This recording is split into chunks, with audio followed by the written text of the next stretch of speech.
Hell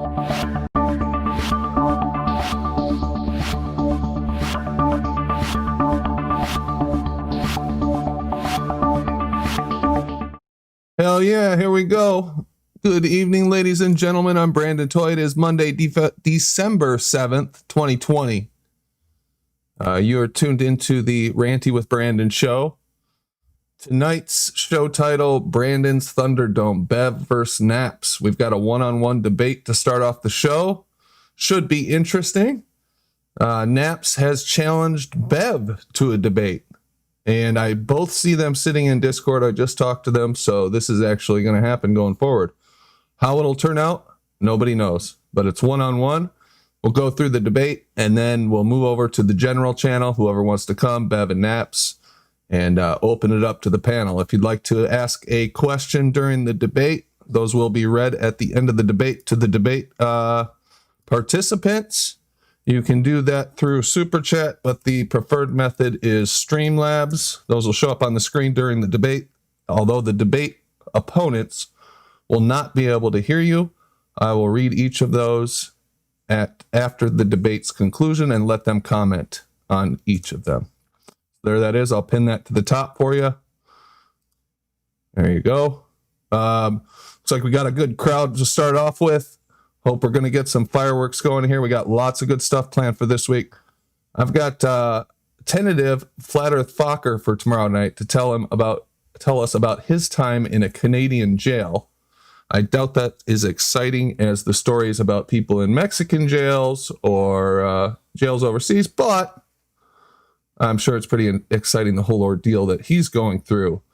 Later in the week, I've got a tentative date with Mr. Sensible. He and I are going to meet and discuss fuzzy pictures of the horizon from hundreds of miles away. So that should be interesting as well. And we've got Babs coming in to explain a little better, or at least explain where I can understand it, the position that he took on Jose's regarding level and horizontal. So that'll be another one-on-one this week sometime. We've got all kinds of stuff happening, actually. Wally has challenged us to gather some data regarding Saturn and Jupiter. Bunch of other stuff. Anyway, going to be an exciting week.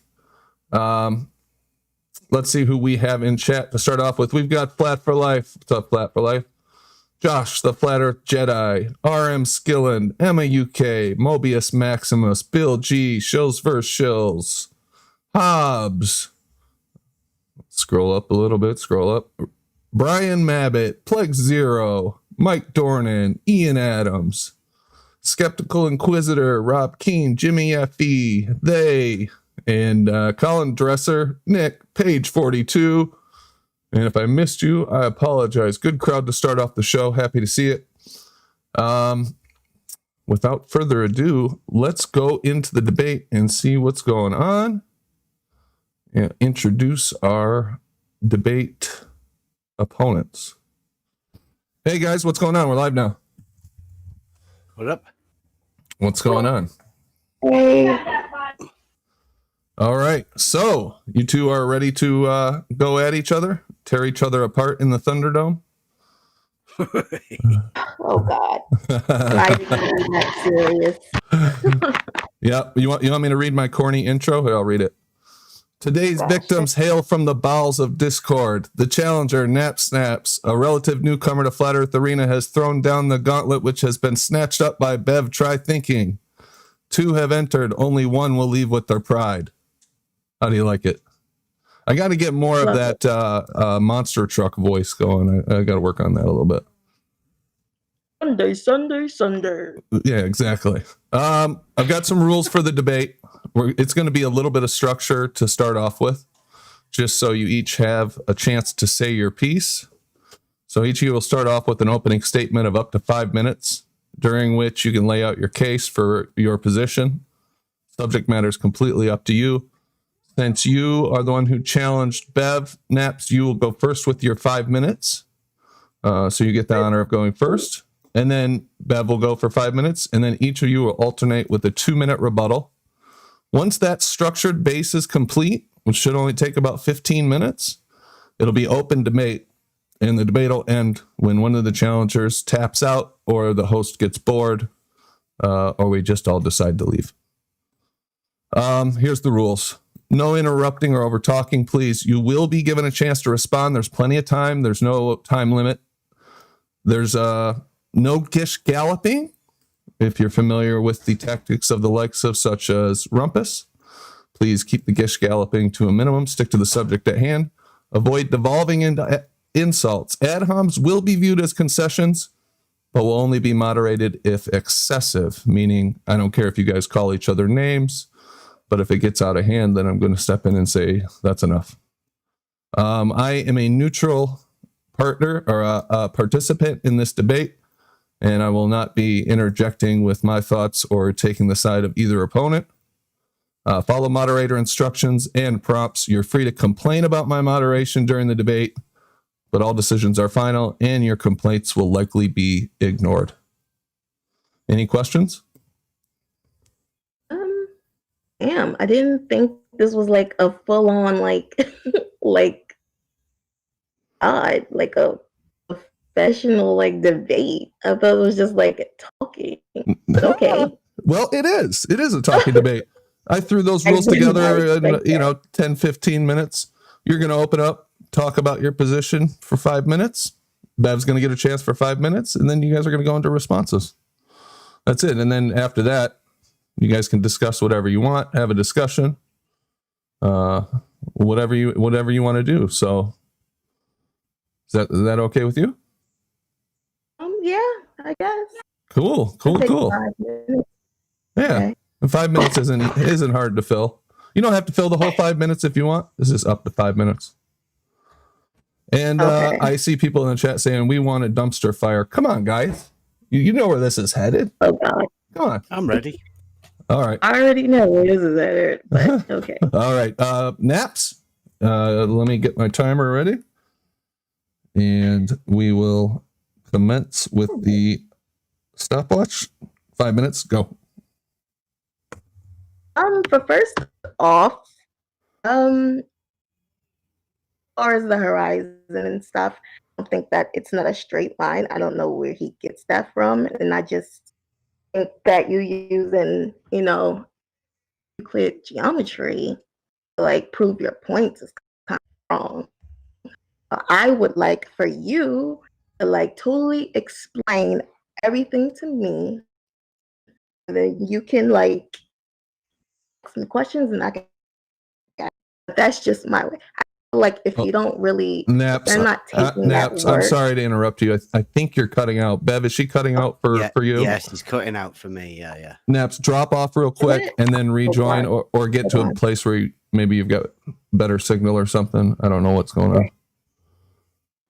Or maybe you've got push to talk on. 1 sec. Okay. All right.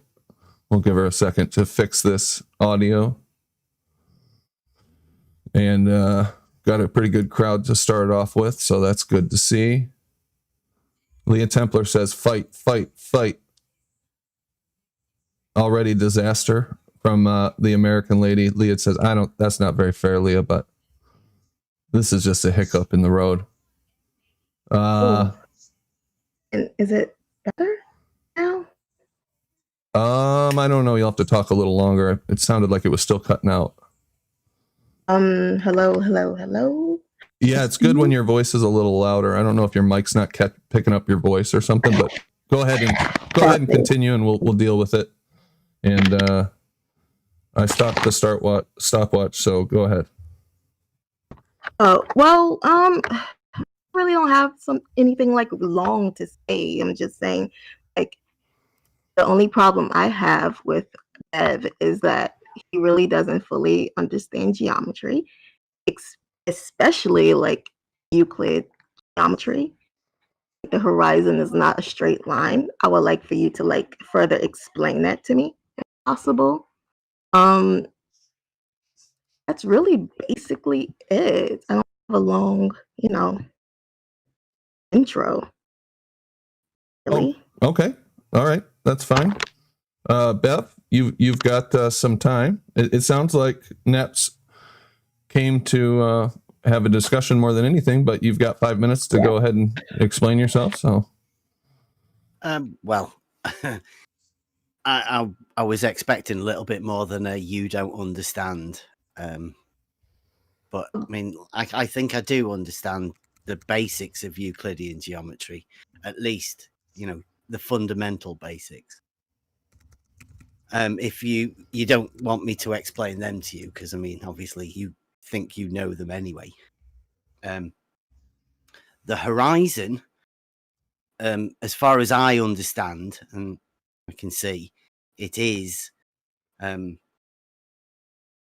it's a straight line because it's the horizontal. Every horizontal that you ever make with a level will always be parallel to the horizon. And if the horizon is parallel to a known straight line, the horizontal, then it just has to be a straight line. Pretty simple. There's not much more to say about that. As I say, I can explain anything, but I mean, if you'd have wanted me to explain something to you, you could have just come to ask me. I mean, a debate, I don't think is the That's what the I right said. place for an explanation. But I mean, here we are. I didn't Let's. think it was like a big full-on like debate. I was not Well, expecting you asked it. for a debate, right? You know, Well, I didn't mean like a professional debate like this. Like, oh, you get there's 5 no minutes. professional. Nobody's getting paid for this. yeah, this is a Well, when it comes professional to the naps. I'm not professional, but you know, like, like I thought, you know, come to the show and we talk. I didn't think it was like this. This is crazy. Well, why don't you guys go directly into the I can see that my attempt at having a little structure at the beginning has failed miserably. So why don't you guys just go into the general discussion and discuss it now? Okay, then. Now, come on. Let's straight to the point. Why are you here? Who sent you, and what is the point that you've meant to be making? Who Go. sent me? No, it's just I'm watching watching these shows that you're making, and a lot of it doesn't make sense to me. Basically, I'm not like, making shows. I just record stuff of conversations that we have. well, you know, on YouTube and stuff like that is what I'm saying. But Yeah, it's just recording conversations, though. I mean, like you ask people that again. It's just conversations we have. I mean, this is going to be one of them, right? Did you just want it to be part of it? There you go. I didn't say a full on like like this. Like, I could come on the show, you know, and talk. Okay, then let's go. What is it that you wanted to say? Well, you explain your horizontal and parallel like you usually do. Then I'll jump in when I see the problem. I did at the very beginning. I Okay, explained it as simply as I possibly can. Every horizontal that you ever make with any level, you know, a device to establish that level, will always be parallel with the horizon. Yes, because the horizon is horizontal, right? So it would be parallel to another. Yeah. Horizontal, right? But the horizon is line. Yeah, it's horizontal, but it's not. Hope you had a good weekend, bro, and just You're saying the it's rules not for horizontal. tonight, lol. It is horizontal. It is horizontal. Yeah, well, there's surely there's nothing else, is there? Because it can't be a straight line, because you can't, if you draw a line and you view it from different directions, it doesn't look the same. Right. But the horizon does. What if I was to say to you then, right? Try and simplify it. And if I was to say straight lines which are parallel to the same straight line are parallel to each other. Right. right? So you could say horizontal lines are the straight lines, and they're parallel to the same straight line, which is the horizon. Then A line. straight lines which are parallel to the same straight line. So you could say horizontals are all parallel to the horizon. Yes, right? because the horizon is horizontal. It's in the name. Yeah, so straight lines which are parallel to the same straight line are parallel to each other. But it's not a straight line. But the horizontal is a straight line. A horizontal line, like on, let's say, like a piece of paper, yes, it's a horizontal straight line. Anything like it is going to be a straight line parallel to it.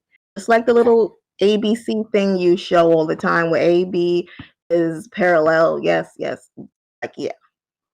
But when it comes to like the Earth and the horizon, that's totally different. So, like, would you agree then that horizontals are parallel to the horizon? Yeah, because because it's horizontal. Yeah. Yeah. Of course. Okay. So, where's your problem then? It's not a straight line. What's not a straight line? That's what I'm saying. What's not a straight line? line? Horizon is not a straight But how can it be parallel to a straight line? It has to be. If it's parallel to it, it has to be a straight line, surely. No, it doesn't. How can you have a circle parallel to a straight line? Do you think that's possible? Do you think that fits the definition of parallel? Do you think that fits the definition of parallel? That you can have a straight line, horizontal, parallel to a circle? Or would, by definition, the very definition of parallel, being that two straight lines never meet, extended indefinitely? Yes, yes, I agree with you on all that stuff. Okay. It's only when it comes to the horizon it's horizontal, but it's not straight. You can't see a straight line the same in every direction. It looks different. The horizon would always be. The horizon looks the same. It would always be parallel to the horizontal, though, wouldn't it? A horizontal. That's not what I'm saying. And I think you understand. Well, it's a strange optical effect, right? We've been going through this quite a bit.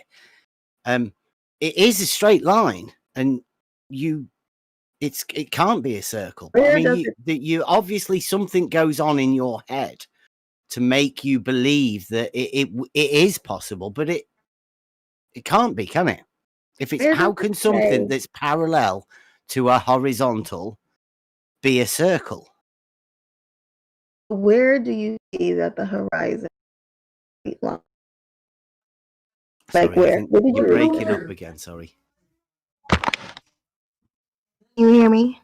Yeah. Where did you see that with horizon?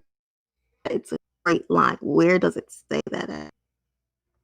The definition for horizontal. That's the definition for horizontal. Yes, that's the definition for horizontal. Yeah. I mean the horizon. The Earth. The horizontal, right? All horizontals are parallel to the plane of the horizon. It's a reference for horizontal to give you an idea of the position that it holds. And vertical. Have you heard of vertical? Yeah, that's perpendicular to the plane of the horizon. It's at 90 degrees to the horizontal. Right. Yeah. Can you read? I want you to read. Are you in a chat somewhere or something? You hear me? You want me to read? I want you to read Euclid's geometry and what he says about the horizon. Please read that for me. Sorry, you're breaking up. Hello. Hello?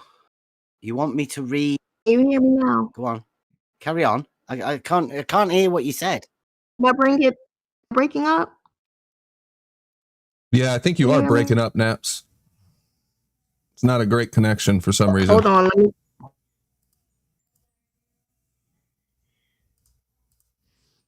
Yeah, hopefully she can get this worked out. Sometimes she's dropping, sometimes she's not.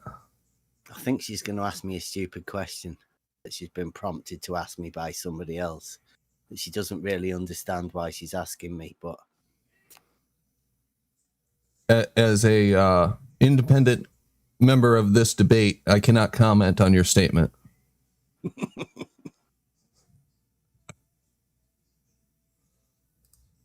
I hope she comes back and asks me what I think she's going to ask me. Are you there, Naps? I hope she fixes her microphone. All right. Well, we're waiting for... Oh, there she is.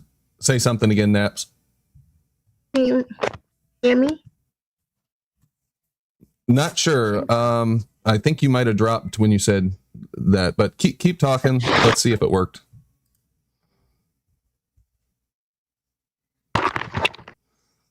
Hello? Hello. It sounds like you're on a landline or something. No, I'm on my laptop. Hold on. Okay. Yeah, I think that's the problem. Maybe the push to talk is coming in and out, so you're dropping. There she goes. Yeah, I'm sure that's frustrating for her. People not being able to hear her like that. There she is. Jesus Christ. Is this working now? Kind of. Can you hear me? You're still roboting a little bit, Naps. Sorry. That's okay. Do the best you can. Go ahead. If it gets too bad, we'll have to figure something else out.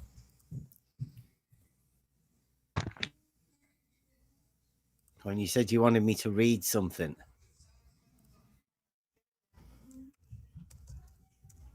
Hello? Yeah. You hear me? Yeah, go on. Wait, what was it you want me to read?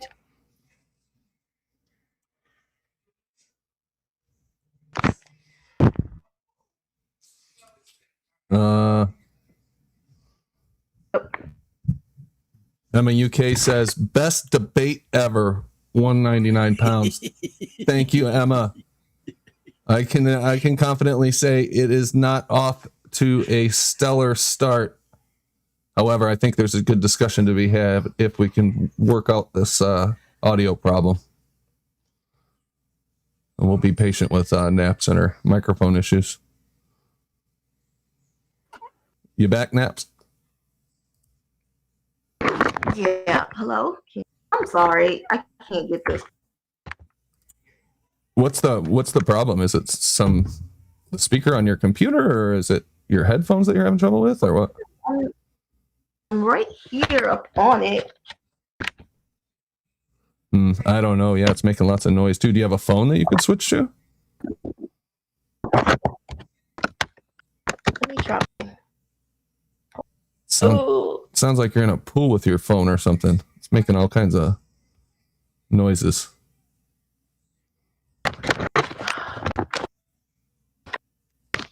Crap. Doing a backstroke. Clary says naps, snaps, Mike's crap. That's that sounded funny because it rhymed. Sorry, Naps. Didn't mean to laugh at that. Thank you, Clary. Appreciate that. We'll let her get that worked out. Let's see what people have any comments out there. Okay, hello. Oh. Okay. How's it going, Naps? Great. Can you hear me? No, it's really bad. Oh my God.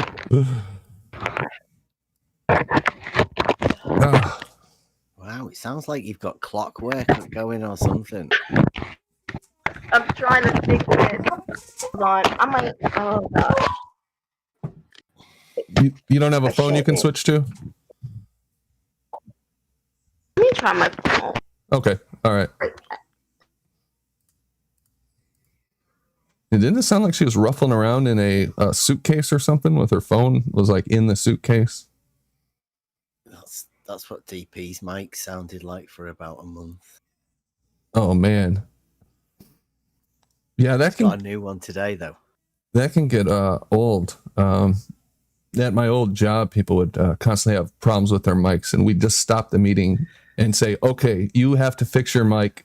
And then we go around and troubleshoot every single little possible thing that you had, because it'll drive you crazy after hours of that crap. But hopefully she can get on her phone and rejoin us. Yeah, it was just getting interesting. Yes. Yeah, I want to hear what problem she has. I'm not quite clear on what the question she has is, so I'm looking forward to hearing that. Flat for Life says it's her connection to Rumpus that's not working. Oh boy, she could do without that, man. She's cut that cord if that's what's happening. That's pretty funny.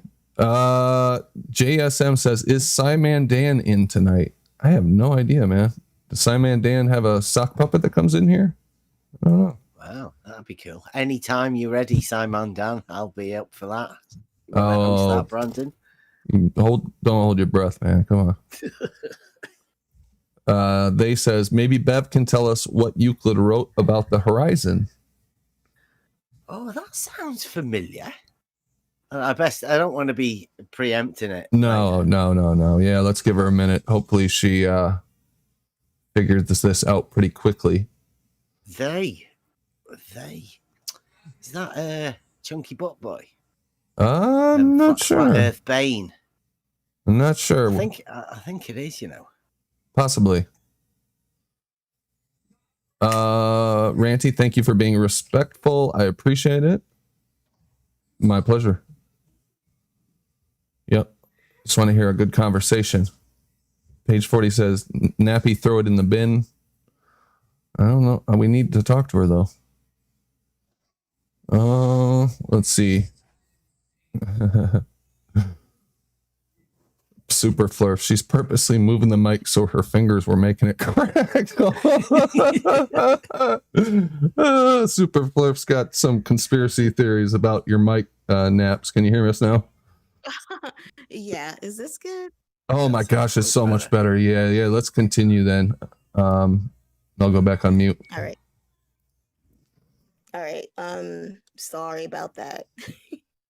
No, what was we talking about? You were wanting me to read something. Oh yeah, I want you, since you like Euclid so much, I would love for you to read what he says about the horizon. I want to see if he agrees.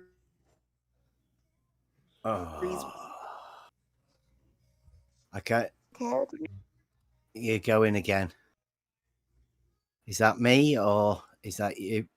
No, I think yeah, you're like dropping a word or two here and there now, Naps. Maybe just make sure you speak up and Oh my God. maybe your mic will catch it all. I'm sorry. I know this is a nightmare for you. Just speak up and we'll see if it works. Really is. Okay. Did you hear what I said though? Just then, no. Oh my gosh. Okay, I said, can you please read what Euclid said about horizons, since you like to use him so much? I want to see if he agrees with you. In the elements. In the elements. Yes, please. He doesn't mention horizons in the elements.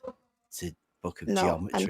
I'm talking about when it comes to horizons. Read what he wrote. Here, I'll open it. You'll open it? Yeah. What's that you're opening? On my computer. I'm gonna, since you don't want to read it, I will. Okay. And where's this from? It's not in the elements, is it? Let me see. One sec.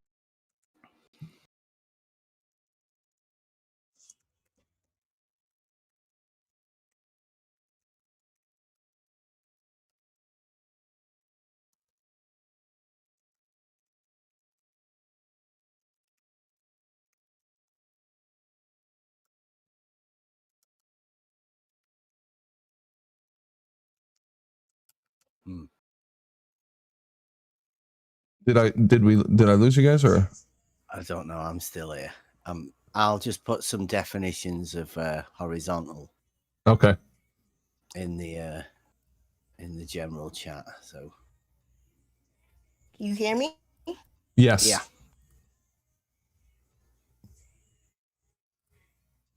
Can't hear you. Hello? Hello. Hello. Hello. Hello.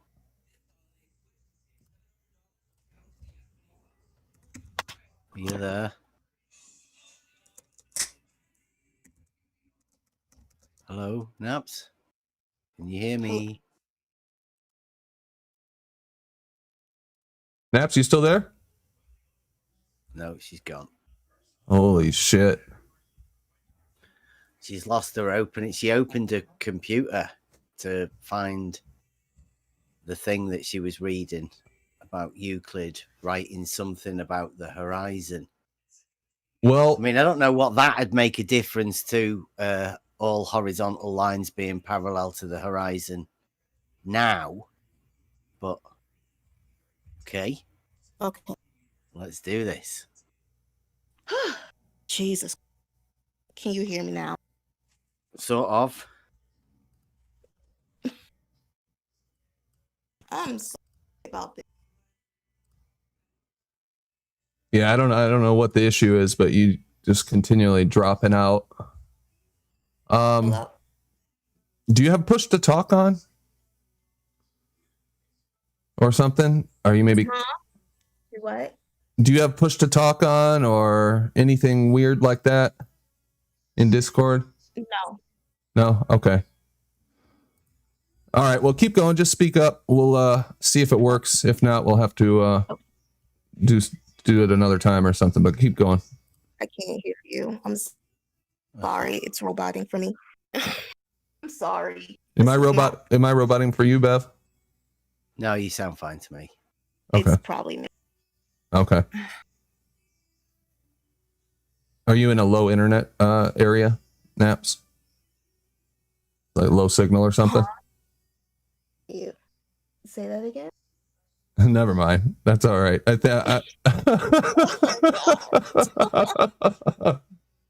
hate this. I'm sorry for that. I have my own. Well, this isn't going to work because we've been spending most of the time trying to fix your issues. If you can't find a way to fix it here, then we'll have to do it some other time. Yeah, I'm gonna have to get this together. I'm sorry. That's okay. That's all right. Okay. We're going to go over and join the general chat. That concludes the debate in the Thunderdome. It did not quite live up to its name. We'll call it a draw. All right? It was a draw. What? Okay. Oh, okay. I think I heard you. Okay. All right. Thanks, Naps. We'll see you over in general. Whoever's going to go. Yeah, I'm coming. Wow. That was something. What's up, guys? Evening, Brandon. How'd you like that frustrating entertainment over there? Yeah, that was entertainment. That went as expected. That other than her turning up, everything went as much as we expected. Yeah, absolutely. The great debate of 2020. Bro, that The only thing you did get something though. The topic at hand was, yo, your mic broken? Yeah, my mic broken. Oh, don't take it personally, Nap. So it happens to everyone, but it was rough. No, it doesn't to everyone. It doesn't happen to anybody else. I'm trying to be nice. I can only imagine how frustrating that must be to try to connect over and over. Brandon, yeah. Say it as it is, how embarrassing that must be. How embarrassing that must have been. Like, wow. What do you mean how frustrating it was for her? I rescheduled my whole day to hear this crazy debate of 20. Brandon, you gotta vet these people better, bro. Well, what am I gonna that person do, has no Jerry? idea what's going on. What am I gonna do, man? We got a visit from Flat Earth Bane warning us about this Naps sack. I told you. Wait a minute, though. Hear me out here, guys. She hangs out in the Discord constantly. I mean, she's the one who challenged. She's constantly talking shit. She called Bev out. Mm-hmm. So it's not like we went to her and said, "Hey, Snaps, we'd really like to debate you." You know. And her opening I think her lines, opening Brandon, statement said it all. Yeah. I have nothing. But she said to Bev, "You don't understand geometry," and then asked Bev to explain geometry to her. That's an opener. Yeah. Starts off with "You don't understand," and then asks to have it explained to her. How that just sums that lot up. Starts out Cleary, with the can we "you get don't that cut? understand" fallacy. Yeah, let's get that cut. Her saying, "Bev, you don't understand geometry." Tick tick. Hey, Bev, can you explain this geometry to me? Absolutely. That's fucking awesome. That was Good Bev, call, well done. VP. If she says like one more time, I was gonna lose my shit. Yeah, No, it was more like this. Glad I got a new mic today. Like, that must have been really frustrating for you lot. I can't imagine what was wrong with that damn mic. What could have possibly been wrong with it? Just fucking plug the damn thing in. User error. The person Bro, on the it's end clearly of it user error, was wrong with right? it. Yeah, definitely. Yeah, she was keeping on touching it, moving the mic like this. I think she realized that she was in over her head and had to come up with something. That's just me, though. For sure. For sure. Absolutely. And she never came up. Bro, that was like ordering. You ever order a hot dog and get just the bun, right? Like you're like, "Hey, let me get a hot dog," and they give you the bun. You're like, "Yo, what's up with the hot dog?" Dear, oh dear. I do feel like we just got a hot dog bun. We definitely got a hot dog bun, not even any. We got half of a hot dog bun. Didn't even get the whole hot dog bun. I just got the serviette. We just had mustard squirted in our hands. And ketchup. That's it. Just had the mustard squirted at us. Just in our, right in our face. Fuck our hand, right in And the the guy face. smiled. And the guy, Yeah, and the right guy in the looks face. at you. He's like, he looks at you. He goes, "You want ketchup with that?" You had to chew your own fingers. No thanks, no. Can I just say though, right? I think I sort of feel sorry for her because she didn't know what she was expecting. She'd been put up to that. She's been put up to it, exactly. Yeah. Now, to the people that have put Naps up to that, it's shame on you. Just come out. Yeah, do what shame you want on to do you. yourself. Yeah, Bev, well, later, it's WS, later they're going to it be will talking. not come out from behind other people. Bev, later they're going to be talking about how Naps killed you and Naps destroyed you in the debate. By not saying anything. They're probably doing it already. Well, hopefully Primate's got his meme machine going. He's going to work up some memes for that one. The great debate of 2020. I know the ballers were. Yeah, they were hearing like full sentences. If you were a baller, you heard full sentences from Naps. You're on fire this morning, Chris. Oh God! I'm sure they're declaring victory over at Gem Pandas right now. She Bravo. destroyed him so fast that he had to get off there. They had to shut the debate down. No, you guys fucked with her mic, bro. She was about to get. You started with the mic fucking sabotage. That's right. That's right. We turned down her volume and fucked her mic on Discord. Yeah, I was saying right from the jump. I felt bad for this girl. She's new. She doesn't know what she's doing. You know. I mean, how are you going to start a debate off by telling Bev he doesn't understand? That question about Who asked for the? Someone put her up there. Who asked for it to be a private thing?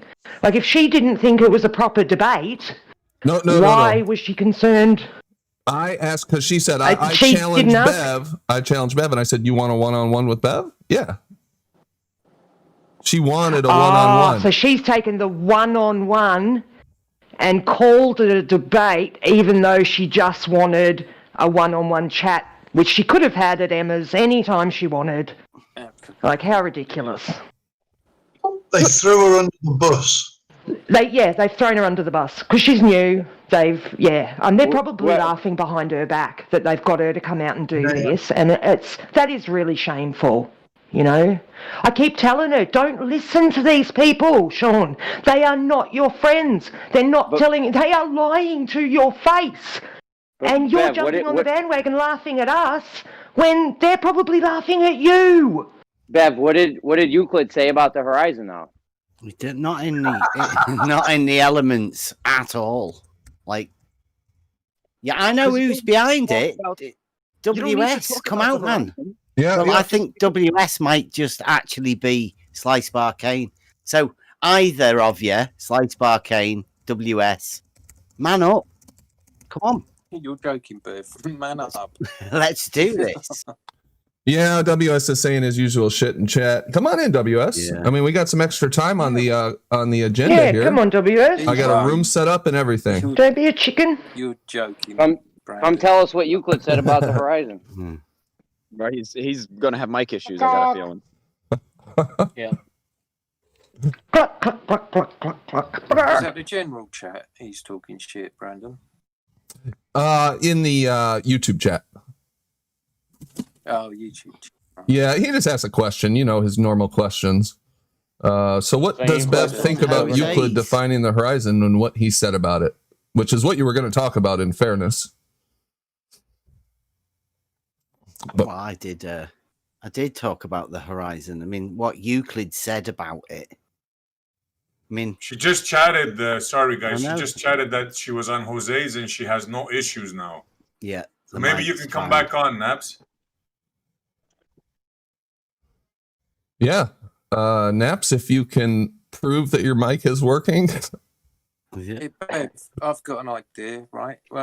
When her mic doesn't work, can you just fill the dead air by explaining about the definitions and running through what definitions mean and why we have definitions? Can you just ramble the way you do constructively about these things? Well, how to put me on the spot. I'll put you on the spot.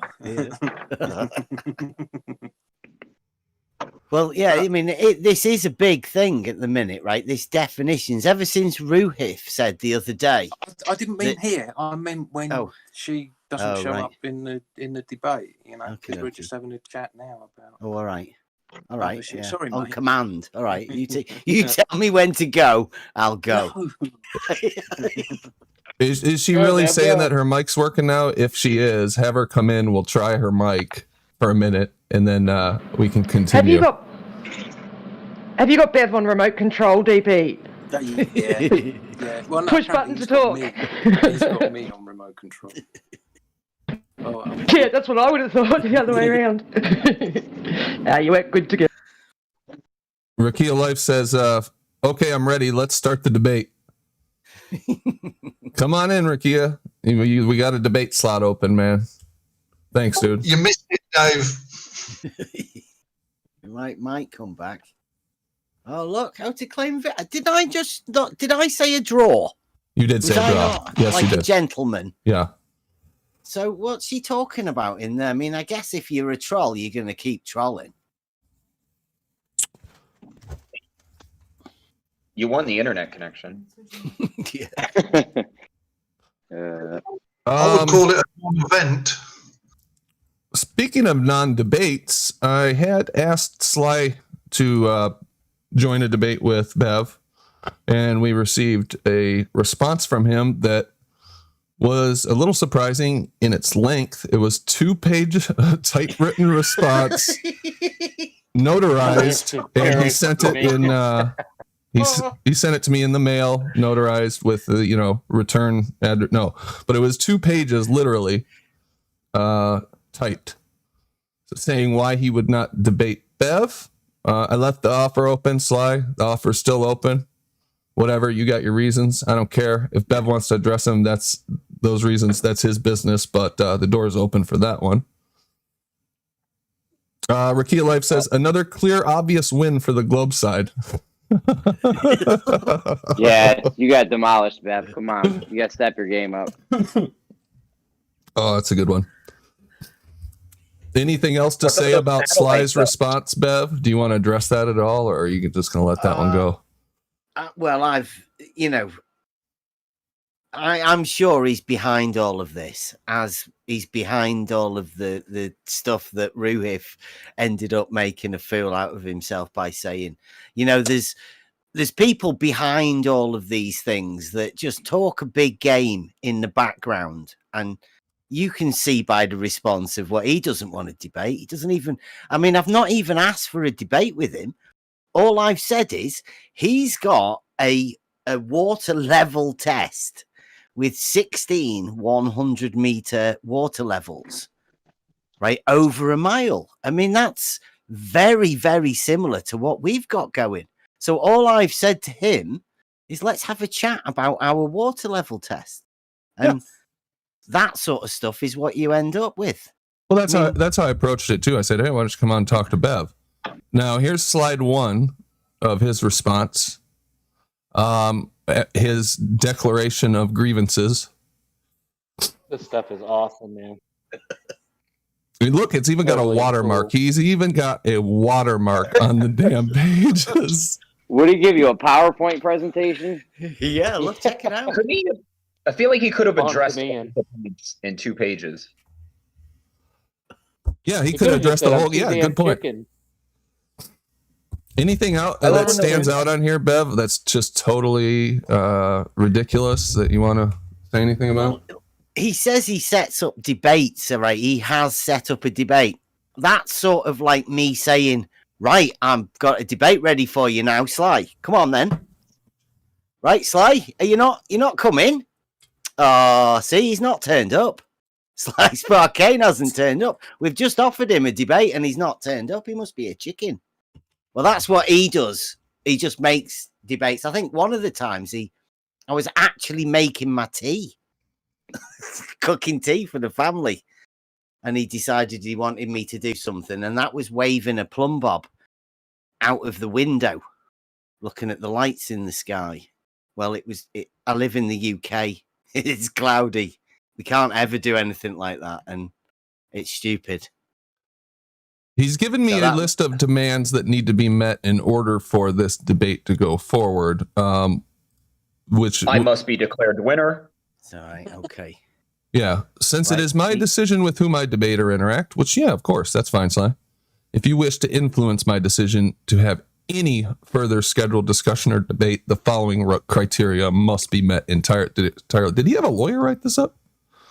10 bottles of Fiji water in my dressing room promptly before the debate. No blue M&Ms.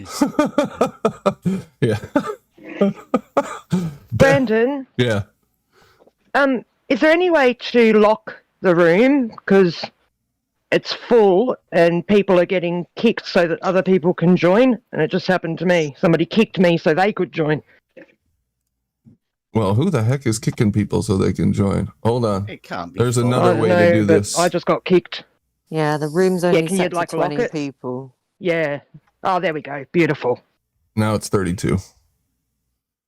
I just chucked F. Evangelist out because he was on deafen as well as mute, so he obviously wasn't even listening. So sorry, Fe, you can join back in now. That's what I've been So doing. you're booting people. Yeah, because the room was full. Whoever booted me killed the room. So I looked down the list, saw he was on mute and deafen, and so I thought, oh, well, I'll get Brandon to see if Brandon can do anything about it. That's cool. Yeah. Look at Nap. What else was I supposed to do? Naps wrote, she's got some like crap, blah, blah, blah, left to right. And then she goes, where do you see the horizon as a straight line? When you look at it, right? Like, you don't look at the horizon in definitions. You look at the horizon in reality. When we look at it, yeah, it's a flat straight line, straight across. But he also says it's a plane, a circle cut on a plane. So even if they want to argue that the horizon is a circle around you, you still don't have a curve. You've got a horizontal plane that's a circle. Yeah, it's like, not a circle. I don't understand their point with this. It's ridiculous. Yeah. RM Skillen says, has Bev proved that every picture of Earth from space is fake yet? Yes. I wasn't aware that was one on the list of jobs to do. You missed that? Like, you missed that? Yeah, put it. I'll put it on the back end. All right, I'll get round to it sometime. So I wanted to take a look at these 4 criteria and see if you're willing to meet these criteria, Bev. Bev must either prove publicly or 100% retract publicly his claims that I pocketed the money donated for my test, and when retracted, it must be admitted that he made the claim deliberately and dishonestly. Okay, right. Well, as I stated, he called me a fraud for doing my test, and I thought, well, I've never asked for any money off anyone. So I pointed out back to Sly that he got paid. I mean, when he initially got his test and it first started, the one that leaked, the one that failed completely, that was when the P1000 first come out. So P1000 was on the list of the money he got given, along with all of the money for the pipes and tubes and flags and chairs and all sorts of other things that he had, right? So which he said when he first got it, that the P1000 wasn't the majority of the cost. So I put that at about 1,000 UK, maybe 1,100 or something. And if that wasn't the majority, then you could say at least 1,200, 1,000, So £2,500 I estimated that Sly Sparkane had for this. So I just pointed out to him that he'd been given money to do this test that he's got. So he's got all the equipment that he needs. He's got an auto level, So I just pointed that out to him. So, I mean, I don't know what he meant by that he pocketed. I mean, I don't know what that means. He has a P1000 and all of the equipment and everything to do the test. That's all I pointed out to him. Okay, so there's some dispute that what he claimed has happened. Got it. Yeah. Bev must publicly admit to his intentions on Twitter and Discord to call to action the involvement of my previous employer so he could needlessly bring difficulties into my personal life, aka doxing. He's accusing you of doxing. What I did was there's a picture that he's done, or he did it. He made a video where he did a FU to flat earthers and puts his finger up at them, right? And it's on video, and he's actually addressed a video to me with this picture in it. Now I said, "Oh, look at that! It's got a logo on that top." I wonder if they'd be happy that he was representing, the company, because I just assumed it was a company that he was doing that. I thought that's not a very good idea. I don't think I'd do that with if I had a work top on. And I think that's that's where it went. And then somebody might have posted at some point, is this the workplace that he works for, or had the top on? So, I mean, that's as much as I know. I've never contacted anybody about anything. So if I can be guilty of noticing that he had a work top on, I mean, he said he doesn't even work there for that firm or anything anymore. So, I mean, other than that, I don't know. I mean, if you want to call that doxing, I mean, don't go on video and put your finger up when you've got a work top on. That's some serious doxing going on there. I know. Mm-hmm. Yeah, I guess he's saying, because he's saying you publicly admit your intentions to on Twitter and Discord to call to action, like you're calling people to dox him. You're not doxing him yourself. So he's saying that you intentionally did that. Put that out there. Sly Sparkane is an irrelevant troll on Twitter with obviously hatred of a group of people that he's put me in that group. What happens over there on Twitter? What is all this, man? You guys have this whole thing going on over there, back and forth with these guys. It's like a consistent day by day thing that you guys are going back and forth with these guys. Initially, when I came into this, right, I've got an autistic lad, and I went to find, because he tells the truth, right? He doesn't have this. There's no filter, so he just says things, right? So I had to, in order to help him, I have to understand the people that get triggered or act strange. So I went onto the internet to find these people, and you go through the Brexit crowd and the conspiracy theories and all of that, and I ended up with this group of trolls. They are horrible. They will do absolutely anything to get you off the social media platforms or whatever they can do, and they will try and do it. And it appears they've led me here. Right. I mean, I went in search of the worst, horrible trolls, and that led me here. And that led you these to people get triggered. Yeah. You went and searched for lines. the worst trolls, and that led you to the Ranty show. Is that what you're saying? No, it led me to this, like you people, everybody that I'm here with have helped me like loads. This has been some of the best times with like-minded thinking people. It's been great. Cool. But you didn't think that 8 months ago, though, Bev, did you? Pardon? Hey, Mark. Hey, wait. It takes a lot to get you out, Mark. Is it all right to call you Paul? Why? Well, that's your name, isn't it? What are you doing that for, Mark? What? Hold on. You just said it's okay. Shitty underwear, Mark. You just said it's okay. You just said it was okay because Sly posted the pic. Well, you posted your name in Discord, so why is it okay for you to use that and I'm not allowed to use your name? Well, I say, why did you come in? Did you come in just to do that? No, I come in because Emma said that I should come in and talk to her, and I saw her on the panel, and I thought, well, why not come in and join the panel and talk about what you and Emma said about Ranty with all the business with Roxanne and the money and that. Let's get it out in the open. Let's clear the air, so to speak. So you came in to air dirty laundry when it's all over. No, Emma said it's all finished, it's all done, and you want to drag it up again? I said, my goodness. come to chat to me. I didn't so mean right now in the middle There of is the nothing show. to talk about. It's over. Why are you dragging it up again? Mark? Well, because I just thought I'd clear the air, because Emma said she wanted to talk about it. I'll see Emma was on the It's got nothing to do with you. Talk about it in private. Mark airing his dirty underwear.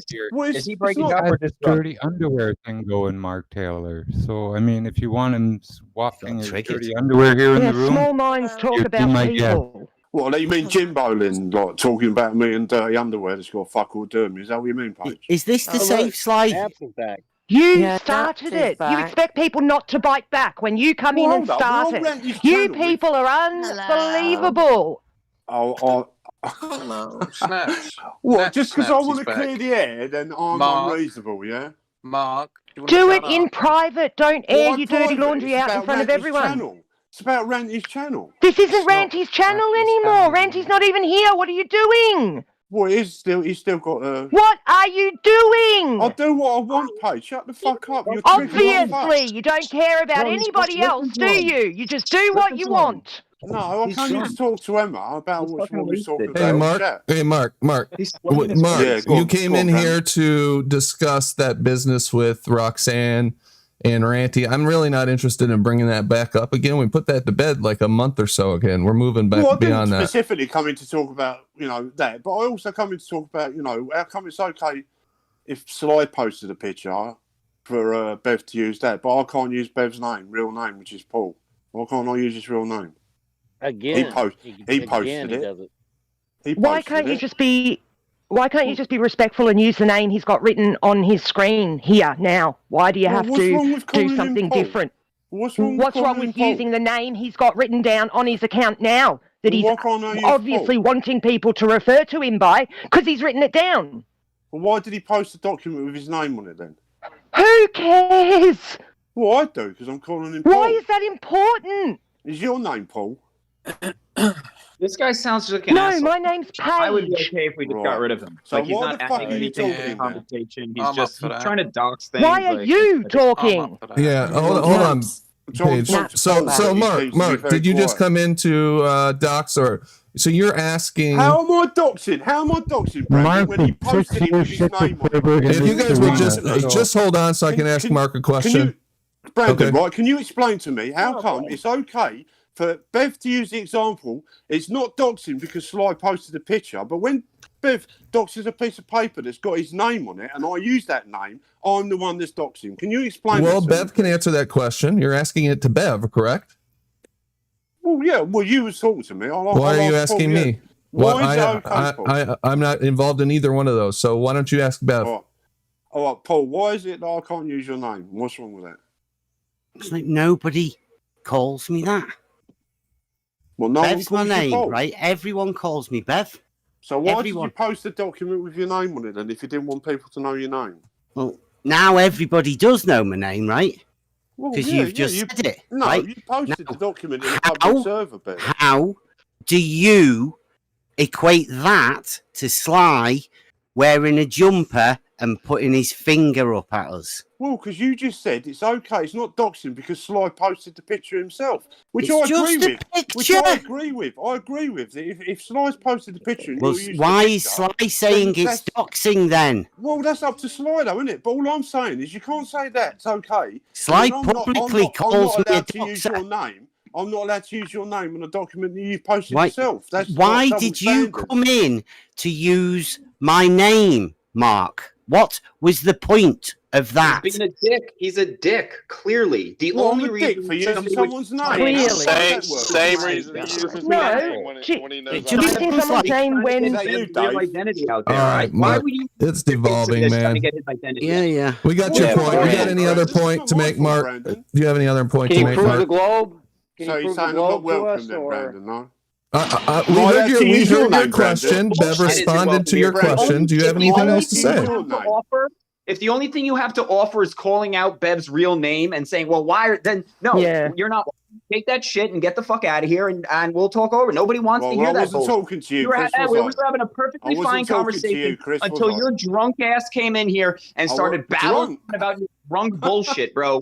You're I fucking don't- dumb. I'm You're not drunk. drunk, Get dude. out. Nobody here. I'm not You're not. drunk, dude. You're not giving intelligent conversation. It's I'm time not for you to drunk, go. dude. What, you You're, think well, you actually sound agree stupid, with- so you need to. If you're not So drunk, still Brandon, what you have Brandon, off. it's your channel. If you say I'm not welcome, I'll leave. But I didn't Your come in conversation is I not didn't welcome. come in Nobody into- wants to hear you Add talk to the about Bev. topic, Nobody the wants to actual hear you talk topic. about Bev. Okay, he made his point. All right, Mark, you made your point. You made your point, Mark. We're going to move on. Okay? maybe this All right, Mark carry clown on. knows what? No, maybe this Mark guy knows what Euclid said about the horizon. Can you tell us, Mark? Yeah, he said, ask Paul. He doesn't have a Can you chance. defend your globe in any Hey, way? Brandon, come No, on, he doesn't man. care either way. Well, he's here. Come he's on, what, only here to Rakia? just be personal. Come on, with what? Bev. That's all he's doing. That's all he's doing. We're moving he's on. just Why are you guys even still figuring talking out to why him? his real name. Don't talk All to right, him. so Don't fucking talk to That's a him. dick move. all right then, Dave. So when Nathan Yeah. Oakley shouts your name out and he said it's Dave Rakia Gafford on his show. Now you're going. You know, tell him off. Or Tell him Dodson. off.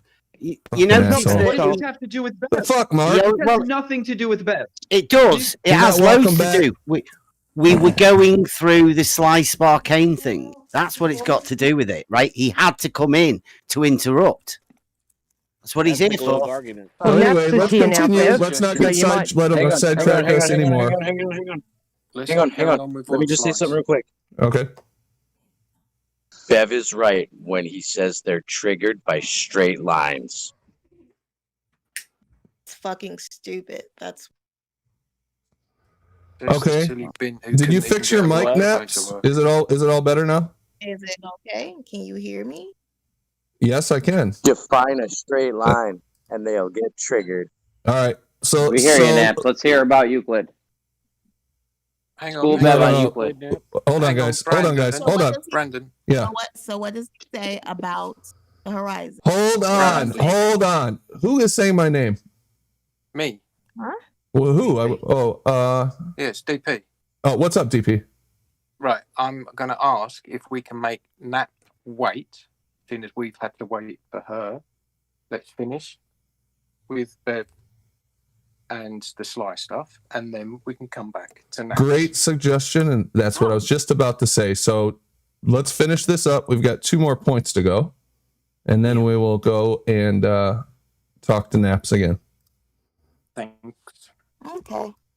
Okay. 3. Bev must publicly admit to the fact that I have gone into great detail about my testing methodology, equipment, and results across different social media platforms on different channels on numerous occasions.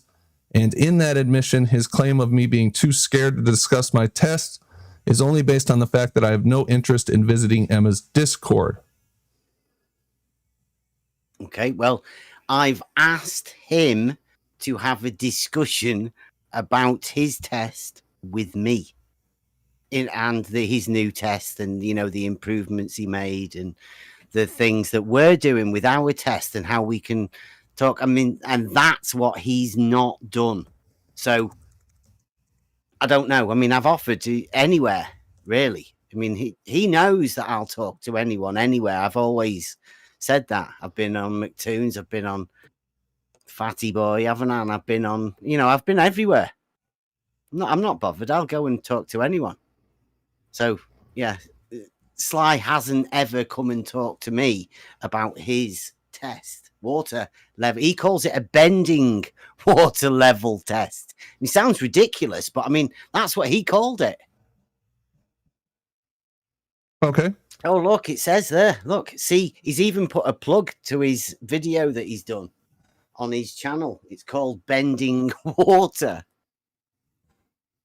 So number 4, Bev must publicly admit that he deliberately used my footage and diagrams on Twitter, implying that they were his, and we were looking together in order to bait false, and that we were working together in order to bait false criticism from other users so that he could call them hypocrites if found supporting me. Yeah, genius move by me, this. I've been going through the testing and working through my method like a year ago. But I've been doing this for quite a while, and there's been quite a few of us working. And I just happened to find Sly's original bending water test that failed. Obviously, he had that many leaks. I mean, he's only got 16 tubes, but he had more leaks than he could find. And so it failed, right? You have more leaks than you have connections. Yeah, and he said that on the video. Go back and watch him; they're hilarious, right? So he did that test, and then he did what he called Bug 2, which was the new improved method. Now, his new improved method just has 16 individual 100-meter water level, right? That's why we do it ours in 100 meters. Right? Because they can't find any drop. So anyway, I see his stuff, and he'd done a video of it. So I thought I could do this. So I did a drawing with my pencil and pens, like I did for me infinite water level. And I drew his test up, took a picture of it, and then put it side by side with his graphics, and then took a screenshot of his video of next to the canal, and I put something like "We're going bigger and better this time," and just put that out. Right now, all of the horrible, nasty trolls, obviously, they loved the idea that I had a water level test, and they thought it was absolutely brilliant. They didn't.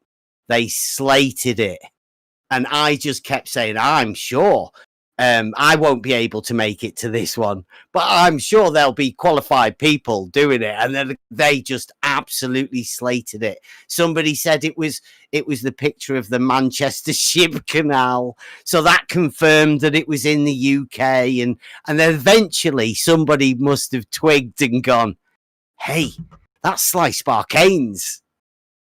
And then ever since then, that's when Sly Sparkane, hey Sly, I know you're listening, and that's when he became a Twitter troll. That got him to come into Twitter and join the conversation. Just be a troll, yeah. And he's never talked about his test with me ever, and he's used that as an excuse, because obviously he saw the comments of everybody absolutely slating the water level test, his one, because they thought it was mine. And Gotcha. they've never been able to speak about his bending water level test ever again. So at least 4 you admit to. So that's all of them 4 issues. I think we've addressed that, haven't we? Entirely. Yeah. That was fucking genius, Bev. That was genius. Yeah. So you guys there's some so even better ones still in the plan. They've not even noticed them yet. Pretty consistently, though, Bev. You admit to trolling him pretty consistently. What do you mean? No, you can't troll people with the truth, can you? Well, honestly, when you use I've their not footage said and anything diagrams, and I would say that's trolling. I'm not saying you did anything wrong, but you guys are definitely making memes and trolling these guys, and they're trolling you back, right? Well, what we do is just well, there may be some memes being made, and we just have fun. They, on the other hand, get t-shirt shops shut down. They get logical Twitter accounts fallacies blocked. and inconsistencies really trolling. Like, is that? I mean, like telling someone, making fun of someone's answer. If you ask them 1 + 1 and they say 3, and you say, "Haha, that's ridiculous." Is that trolling, or is that just pointing out something that's incorrect? No, did you hear what the example that I used, Bob? This number 4, taking someone's footage and their diagrams and then putting those out there as your own so that people will knock them just for the sake of knocking them, which I agree. No, I didn't. No, I didn't do it because they were knocking dishonesty. them. That's not trolling. That's just straight up being dishonest. As a test, right? Honestly, I didn't want them to slate it, but I knew that all of these trolls, I mean, I can still do it to this day, right? If I say something that they've said, then people will slate me for it. And then when they find out I've just copied what they say, they'll use this tactic and say, you did that on purpose to troll me, right? I didn't do anything on purpose. I knew that he had a water level test that's basically the same as my test, basically, right? Pretty much exactly the same, except I'm going to do what he did the first time and do it properly with a proper method and use geometry to back it, right? Yeah, you knew they would attack the person and not the subject matter. I knew that, and they've been doing it ever since. Yeah. Brandon, I fully admit to trolling. I am a troll. Yeah, I make me memes. too. That is what I do. Yeah, and I fully admit that. And if they've got the ump with me for that, fuck them. Does Sly troll back? I mean, or does he? Sly's just admitted today, right, to getting a t-shirt shop shut down. Somebody's first t-shirt shop. What? Yes. What for? Because it's associated with me. And it was financing our horizontal water level test. He deliberately got it shut down. Because you had his face in there. I think I saw something. Is that why? No. Baby Sly. Baby, you're talking about Baby Sly. Yeah, Baby Sly. Yeah. Sponsorship Baby Sly. Now, yeah. Thanks, Sly. Thanks for the sponsorship deal. Loving it. Everybody wants Baby Sly. Yeah. That he has got the right ump about sponsorship, baby Sly. Have you noticed my avatar here? Yes. Yeah. Yes. What is it? Tell everybody what it is, Brandon. Is that Baby Sly? That is Baby Sly, and Baby Sly is wearing my merchandise. Now, Sly Sparkane thinks that I am making money off of that. It's a meme. That's what I do. I make memes. I've made a meme of Sly. Sly doesn't like it. Sly thinks that I'm making money off of that meme. I'm not. It's a meme. So Sly Sparkane gets my shop shut down. And yeah, also, well, it's not just Sly. It's the army of them, isn't there? There's a big group. Well, what did they tell you that you violated? That they shut it down? What was their? They just bombard it with all sorts of complaints. claims. Yeah. No, but I mean, what did Teespring or whoever say? What was? Did they send you a justification or just say you violated our terms of service? Don't get that. Yeah. They just shut it down. They just terminate the shop and then that's it. Done. It's so irritating. They don't have to explain anything to you. No, I know. It's just lame. It's just. And anybody that would try to purposely get somebody else's stuff shut down, especially just because you disagree with them, that's way lame. Way lame. They don't want the test to happen. They don't want any financing to come in. They can't stand the idea of not being on a ball. That's all it's about. And they Can we talk about that? They are so Horizon now? When we get to it, yeah, we can, Rob. They are so shit scared. Look, they sent Mark Taylor in to try and derail this conversation you're having now. Yeah. So I want to say one last thing about this, which is this doxing shit. And I'm not saying that you doxed anybody, Bev. I hate this shit. This has been happening for, like, we've been talking about this for days. I hear it on Gems. I hear it here. I hear it everywhere. I don't think anybody should be doxed and have their personal information out there if they don't want to, no matter if they're a flat earther or a baller. And anybody trying to do someone damage in their real life because you disagree on the internet, you're a fucking loser. Yeah, my name is Rob Keane, and I'm a flat earther. Can I just have a little input in on that, right? I don't think it's meant for me, right? That's meant for everybody else listening, right? That's meant to be a scare tactic to say, don't get involved with this. Otherwise, people like Mark Taylor and the horrible, nasty trolls will come after you to dox you. Right? So, my name is Rob Keane, and I'm a flat earther. If you're going to come into this... you're on the level, Rob. You're not one of those silly flat earthers. You're on the level with us. Okay, so next. I agree with Bev right there. They're just trying to scare the people who are seeing it happen. You know, when they talk about your kids and say your name and just keep attacking you. Hey, man, I can't do that. You know, because they'll attack the argument. Yeah. Yeah. Yeah, that's what a lot of this is about. Just keeping new people away from flat Earth, period, in any way they can, and making the flat Earthers that are here leave the internet completely. Yeah. Can I push for the on the level? No. Sorry? Yes, on the level. I just wanted to add that they've even found pictures of my son and will use pictures of my real child to insult me, tell me I'm an awful mother and all this kind of stuff, and don't even know me. So that's how bad they are. Yep. Yeah, agreed. Psychological warfare of the worst kind. It is. Okay, so Naps. Can I just have a go for the... sorry, Brandon, but what we're trying to do over on the level, Emma, UK, is we want to put a place where people can feel happy, right? To get away from people like Mark Taylor. Now, we're doing quite well over there because they just don't want to come over. So it's nice. You won't get anything like that over there. I hope we can sort of aim to get rid of people like Mark Taylor out of this. Call it a community. I'd like to be able to see a way with people like that. We're all just asking questions about the place we live. There's nothing wrong with that.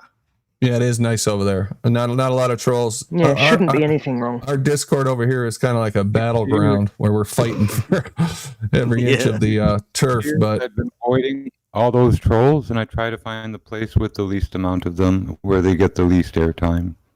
And without flat Earth, they'd have 6 nothing. years, the same people. Yeah.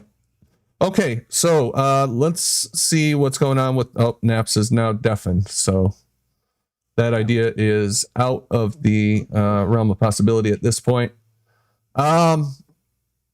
She's in the chat. Okay, let me ping her. I think you had a question about Euclid, Rob. You can ask now if you want. Or did you just want to continue the conversation with... I think that's what Naps is going to do, isn't it? Isn't that? Yeah, I wasn't sure if he had something different. Just trying to get us back on topic of today. Today was Naps and Bev, and Naps wanted to talk about Euclid's Horizon. So, have at her. Didn't she wanted Bev to explain everything to her. She came in stating that he knows nothing, and then asked him to explain everything to her. Yeah. Yeah, we tried that. Okay. Well, a lot of our flat Earth people are pretty freaking smart. So, you're gonna have to come correct if you want to debate them. You're gonna have to come with some form of basic knowledge for a debate, at least. Well, they say that the horizon is a flat circle, but the thing is, there'd be a hump in the way, even if it were a flat circle at greater and greater distance. But we see a flat horizon that runs circle. The eyes. Lemon, this isn't a conversation you're having, is it? This is a conversation that Bev and Naps are going to have. Well, maybe if she comes back in. I just pinged her. We'll see what she says. Aaron Armstrong says, Bev, could you please remove the video you made about me? I don't know what he's referring to. Armstrong. Oh, he's looking for a safe word. Just so you know, remember? She was like, oh, it's 6:30. My kid's up, something. Okay, so she is busy. Was Aaron Armstrong on a live stream? Yeah, I think he might have been in the live stream channel. Yeah. And I didn't want. Yeah, sorry, Aaron. And it has rules. Just That if you assume look at the everything is rules always page, it being says recorded. this will be recorded. Like That's there's the one where he slated Fight the Flat Earth, wasn't it? Yeah. Yep. He said when I get triggered. Yeah, no The way rules that are coming made down, very mate. clear. Yeah, the rules are made very clear. He didn't read them. He said things that he wishes he didn't say, but he's got no one to blame because the rules were there if he had have taken the time to look. So sorry, Aaron, but you got to take responsibility for your own actions at some stage. Aaron's a bit of a fragile little pedal for tonight. She said she had to go get her Yes, kids he is a earlier, fragile little so- darling, isn't he? Okay, thanks, Dave. He is. He's a fragile pedal some days. Some days he's not, some days he is. Okay, guys, I'm Look, gonna... I don't mind Aaron. He's a bit too snowflakey sometimes, though. He said when he gets triggered and rude and nasty, he just needs a safe word that we can shout out, and then he'll calm back down. Yeah, orange. Orange. Yeah, orange was going to be his safe word. I thought he was on. Yeah, the only colour that's 33. Absolutely. I don't know if you guys knew this, but Cleary's hands down one of the funniest motherfuckers alive. You guys just don't get his shit. You find him Do you funny? mean you don't get it? All right, I popped a video in the general chat for you guys, since you won't be able to hear the sound, but I'm going to play it for the audience, at least parts of it. It is pretty short. It's only 2:25. It's from Wally. Where's Wally? He's got a challenge for us, and we can talk about whether this is worth any time at all or not. I'm sure people already have an opinion about that, but we'll talk about it. So I'm going to play this. 2 minutes, 25 seconds. And then we'll talk about it. I guess I'm going to YouTube. I put it in the chat if you want to watch it on your computer or whatever. In general. But yeah.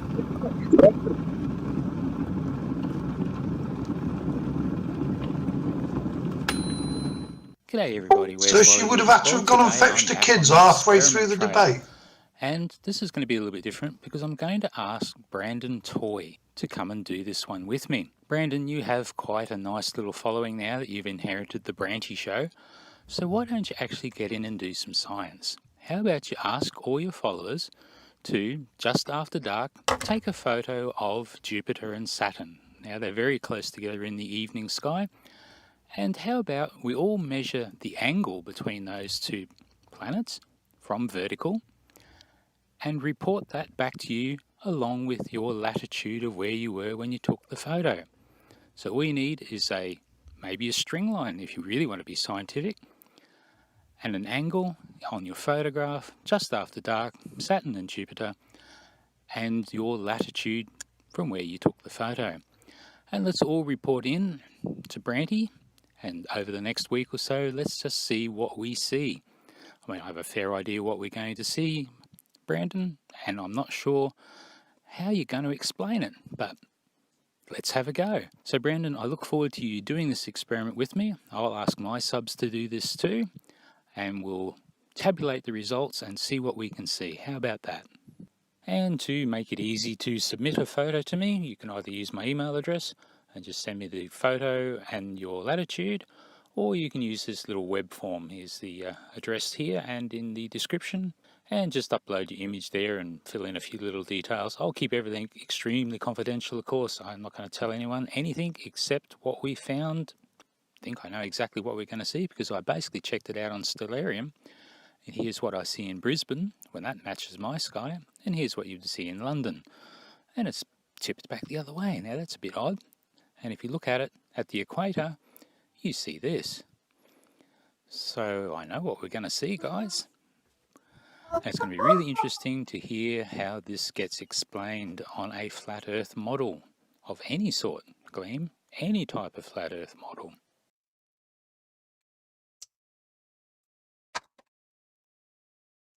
You'll notice that there at the end that he called out Gleam, which has a little history behind it. But let me take myself off mute so that the other people can hear me. Call it. All right, did you guys watch that? Triggering. Oh, no. I saw he was looking at lights in the sky. I watched it. No. I caught it. Let me give a real high level breakdown of what he what he's talking about. He wants myself and others to go out and take pictures of Jupiter and Saturn and record their is it altitude in the sky? I can't remember what the term is. I think it might be it. Elevation. Thank you. Elevation in the sky, and report it. He's got some reporting mechanism. He's going to collect them from his subs and whoever the hell else does it.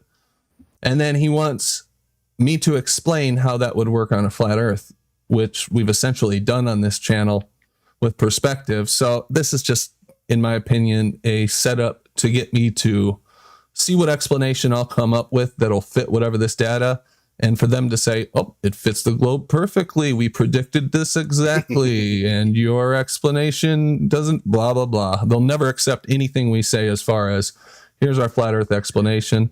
But I might play with them. I'll go take a picture and record the elevation. If anybody else wants to, feel free to do it. I don't think it hurts to collect data, and he's going to do what he's going to do anyway. Did you ask him whether he wants a zenith angle or a angle from the horizontal? Like, where's he want his angle from? Oh, I'm sure he wants a angle from the horizontal, from the horizon. Ooh, I'm not so sure. You might get offended. You're not allowed to use that. That's a straight line. Well, they would say, no, you're just measuring from. Yeah, it is a straight line, though. But let's not get into that argument. I'm just saying, Hey, I'm telling you, you got to be very careful with that. You know how they usually, how they measure using a sextant. It's essentially the same thing, right? They don't. Yeah, that's not on. Don't talk about the sextant. They get triggered. From the apparent location. That's not real. Yeah, exactly. So they want you to go out and do that. If you're interested, I'll pop a link in the YouTube chat to that. You've got the link in the Discord, and feel free to go out and take the picture and send it to him. and we'll see where that goes. Can I mention something, Brandon, if you're finished? Yeah, go ahead. I can continue after. Go ahead. Oh, no, I was just going to say, in the general, I just put a picture up of a rainbow that I got yesterday. This big double rainbow went across the sky. And I was asking, I think it was Flat Earth Bane and somebody else in the Discord, DP was there. What causes, how do you make a rainbow inside?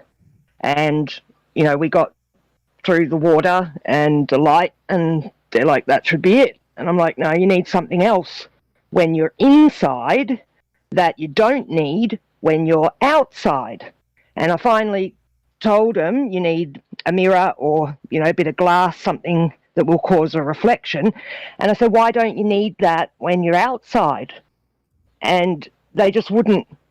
They just kept, did you see them, DP? Every answer I got was just nonsense, you know, talking about something else, or like they didn't want to acknowledge that something outside is causing that reflection. That reflection, that you, that you need to do yourself. Yeah, I looked into this about 2 years ago, and there is actually a guy. I'll see if I can dig the video out. Actually, he's Australian, and he reckons that he did it in his garage, right, with no reflective surfaces around, right. And you watch the video, and he's got a sprinkler going, and I've seen it. His whole ceiling is this insulating foam that's shiny backed, and it is just incredible. So he's got I didn't notice the ceiling, but I did see that he was using a light with a light bulb, and I was thinking, well, would the light going through the glass of the light bulb give you enough? I don't know, but now that I know that he had something shiny on the ceiling, well, now I know how he fooled us. Okay. If you go back and watch that video, pay close attention to his ceiling. You're saying the rainbow? Yeah, because I looked at everything else and couldn't figure out where how he'd done. I knew he had to have something to do the reflection in there, because I know it's impossible without it. Yeah. So, the fact we don't need something when we're outside means there is something already outside that's giving us that ability. Yeah, and there's a certain angle. I can't remember what the angle is off the top of my head. You need this reflective angle through 45 degrees. 45. Yeah. Is it? Oh, right. Okay. There we go. I thought it was 42. Yeah, I didn't think it was quite 45. Like I said, I can't really remember. But you need this angle for the reflected light to generate the rainbow. And Jose and Professor Phyllis Bell will tell you that a rainbow is a physical object. What? No. Physical, absolutely. Oh my goodness. They think what is a physical leprechaun object? at the end of it. The rainbow? A rainbow. Yeah. What the fuck?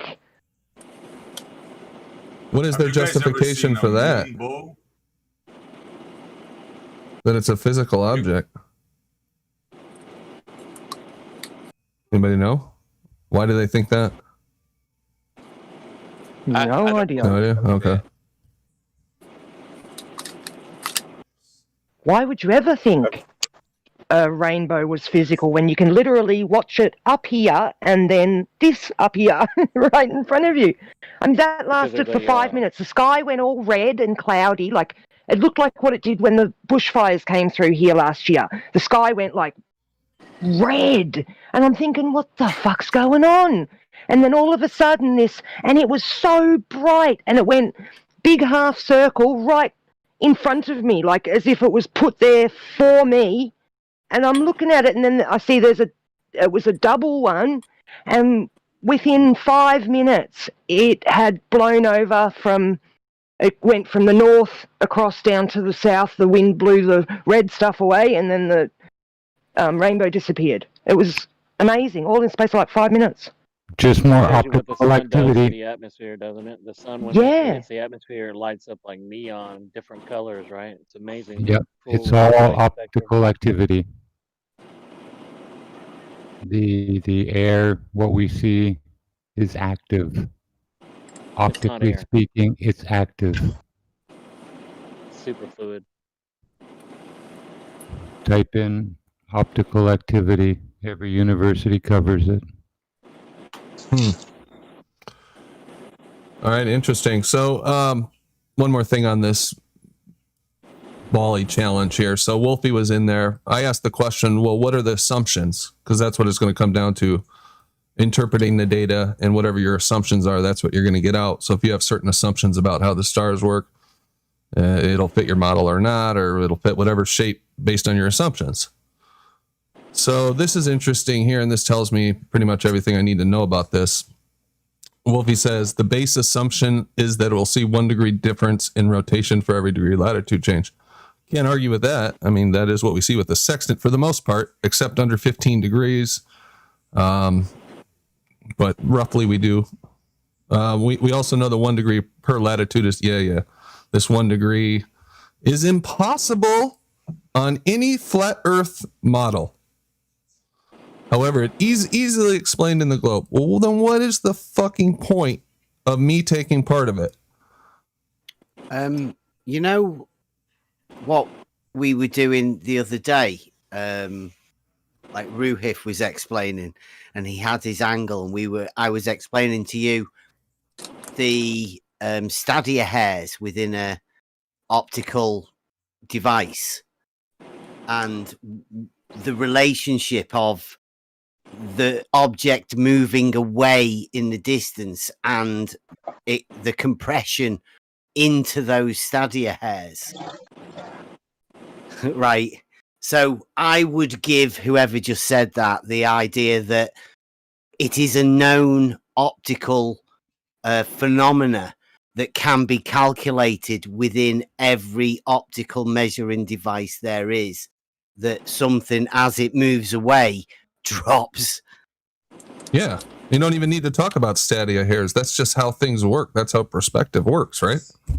That's how we see the world. It's known and it's calculated within the stadia hairs of the tool that does the measuring. So, I mean, I don't know what he's talking about. Yeah, but you're not using your stadia hairs to measure Polaris, are you? You're using it. But that is a 1 degree drop as the distance increases, right? I mean, that is explaining exactly what happens within the stadia hairs and how the measurement works within an optical device. As it gets smaller, we even have refraction meters, refractometers. They're used all over the place. They're made just for determining refraction. Yeah, so they won't accept that. And those are the base assumptions I'm talking about. Either you assume that the stars are trillions of miles away and, perspective is not impacting them, or you think they're close and they are impacted by perspective, or you mix up orthographic versus perspective geometry and put yourself on a ball. Yeah, put yourself on a ball that's turning, that's making it drop. Right? Yeah, just to make it more complicated and tilted. Yeah. And in an elliptical orbit, yeah. Yeah, anyone who can see Orion's belt when it comes up over the horizon, those 3 stars are relatively close to each other, and as it moves overhead, they pull apart from each other. And as it goes towards its setting, they pull back together again. That's atmospheric magnification near the horizon that does that. Yeah, that's why they don't take any measurements under 15 degrees above the horizon. Yep, for sextants and other seafaring, whatever. Yep. Got to go over that compression zone, if you will. Yeah, exactly. So I probably will take a picture and send it to them, but whatever. So that's interesting. We've got the attention of Wolfie and his crew, his Wolfpack crew, for all whatever good that'll do us. I love the way they always throw in their conclusions, you know. We'll do it, but we already know the results, so you're welcome to come and submit your little stuff there, because we know it's already wrong. Right. Yes, please tell us how you think it'll work on a flat model so we can make fun of you and tell you you're wrong. Right? What more could this come to? You think I'm going to put something in front of them and, hey, it does match. Yes, this matches. And they're going to go, oh, we never thought of that before. You know what?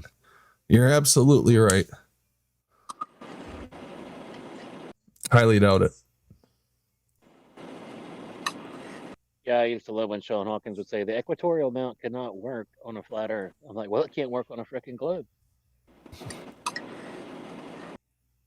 I've gotten halfway through putting it, because I looked into the EQ mount maybe a year and a half ago. I was like, oh shit, that does sound like it would only work on a globe. So I researched it. Took me a couple of days of researching it to come to figure out that that's not the case at all. You just have to think about it. But again, that all goes back to the mixing up the Euclidean geometry with perspective.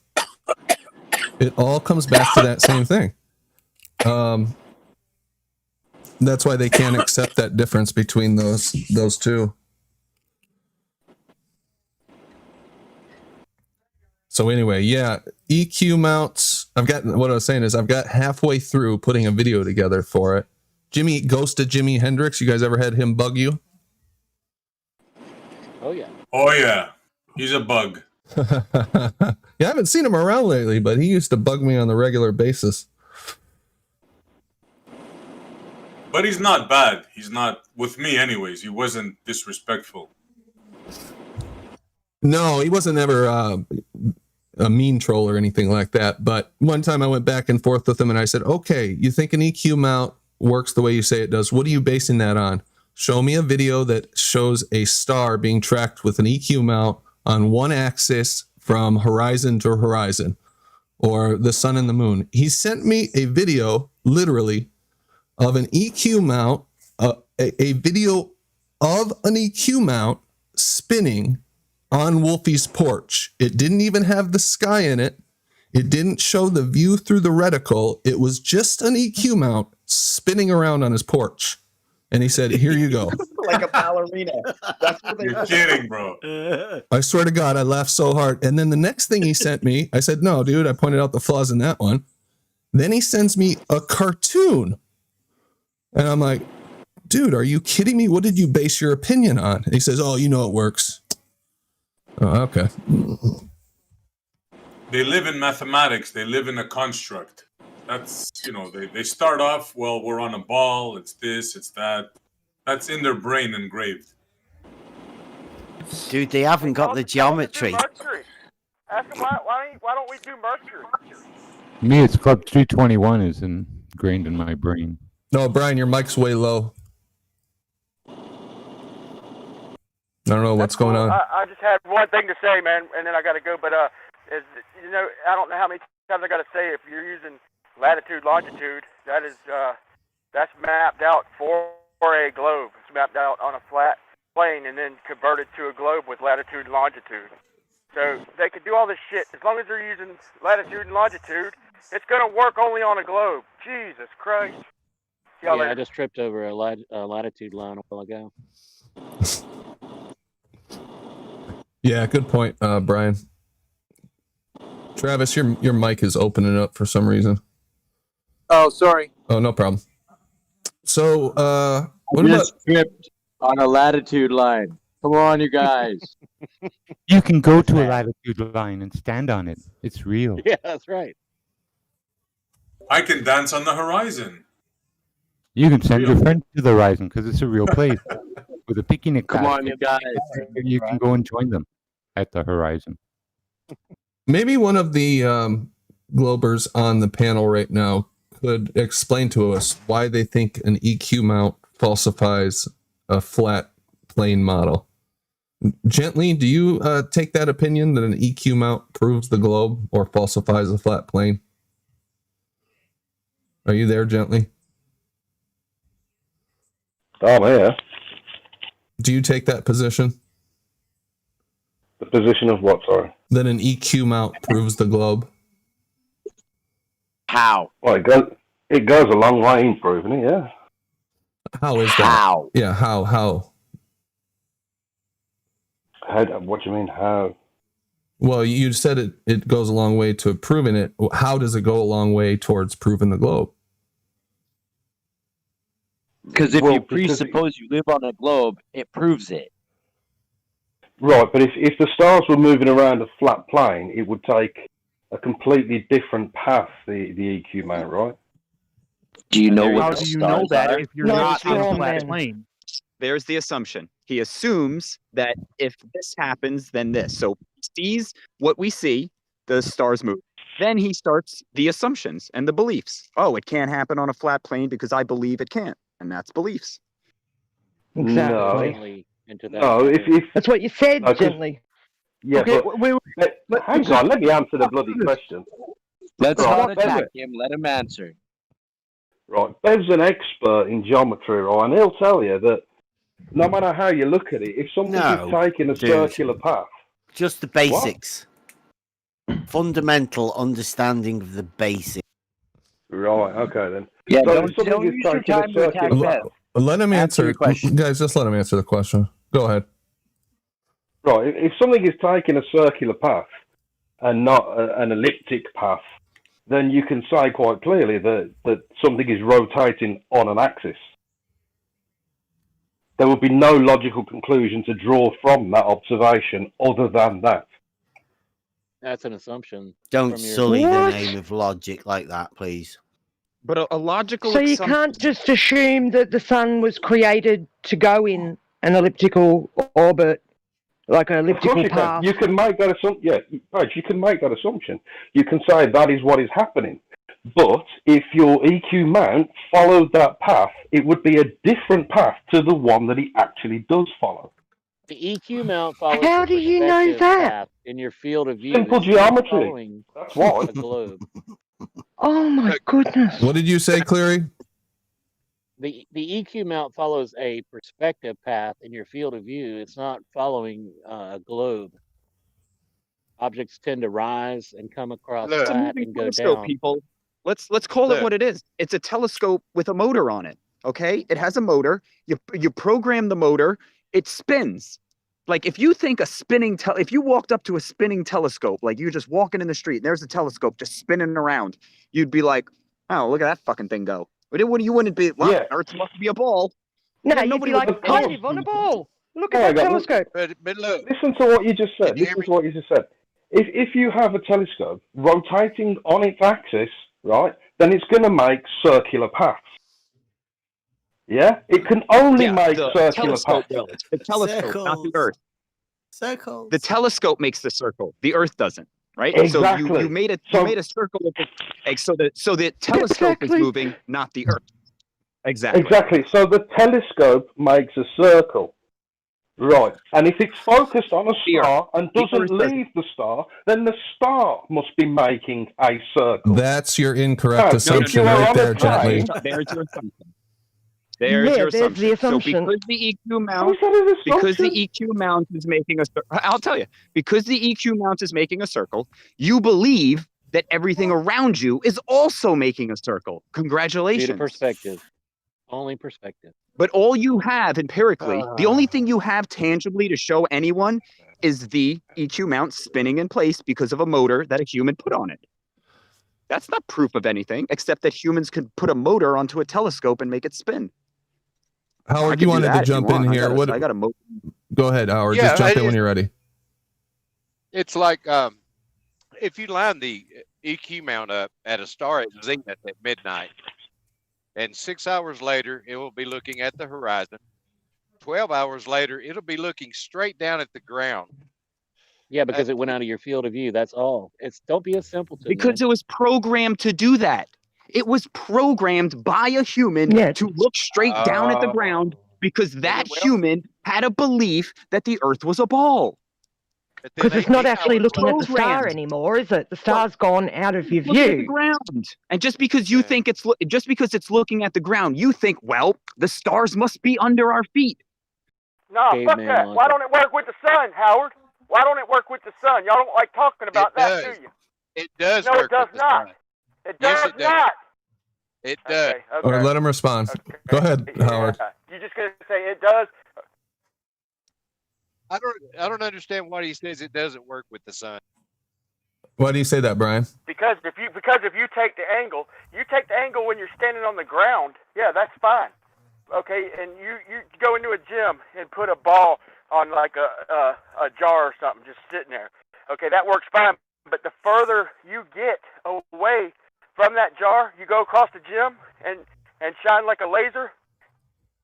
It changes the angle. They don't like to talk about that. But look into it, man. I wish I had time, but look into it. The further you go, okay, the more of an angle it changes. And they don't like talking about that.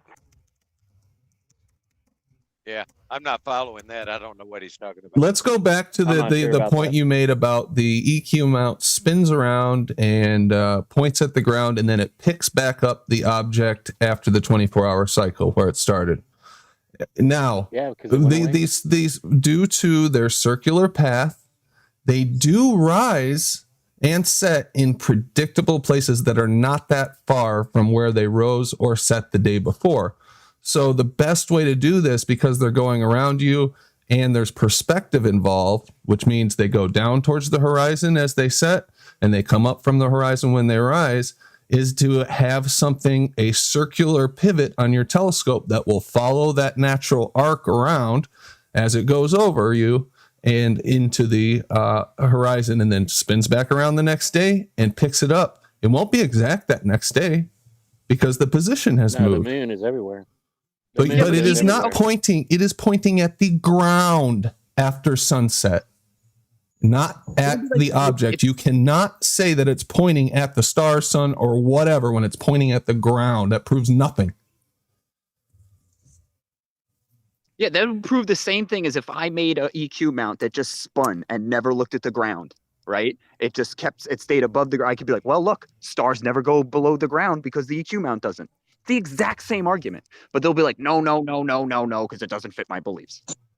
Except that it won't be tracking If you set up a Cavendish where if you set up a Cavendish where mass didn't attract mass, right? You hung the balls and it didn't happen, they'll just say you did it wrong.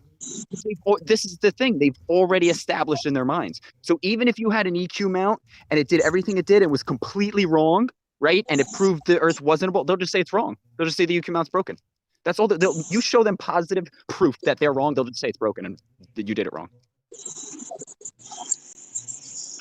Yeah, because there's fake photos from space. Yeah, but you can't show an EQ mount spinning flat and tracking anything. What do you mean spinning flat? It spins in a circle. Circles are flat. Yeah, but what the head was saying. So he did do it. Horizon. Okay, but is it a person programmed the EQ mount based on what the person can see? Now the person can't see the ground through the ground, right? They can only see the stars going above their head. So the EQ mount is programmed with only information about the stars above your head. So all of this stars under the ground stuff, that's your beliefs based on what you can't see, which is religion.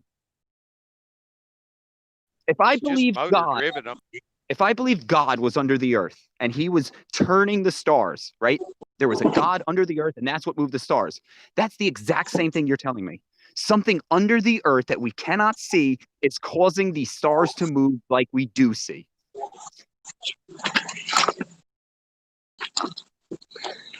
I love Howard's icon, his avatar of flat, motionless water right there. Yeah, that's whenever I hear of Howard, I think of the duck. What is that machine shop noise that I hear? That would be Rob. Rob. Howard. Is that me? A duck. Oh, sorry, guys. Sorry. Huh? The heck was that?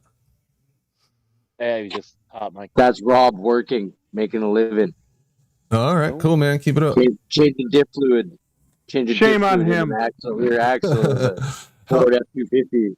How dare you interrupt this very important show with your work? I haven't said all night who's in here. I think we've heard most people, but I'll just go through it just so everybody knows. Bev, Brian Leakey, Chad, Cleary, Travis is in here. Gently, I rock well, Jimbo, Kitty Soft Paws, Left Lane, MAUK, Mobius, Patient Zero, Aaron, Page, Rakia Life, Redman 116. I think you might be. No, you're not new. You're from the On the Level server, right? I've seen you over there. Yep. Yes, sir. All right. And Rodney B, Panel full of champs.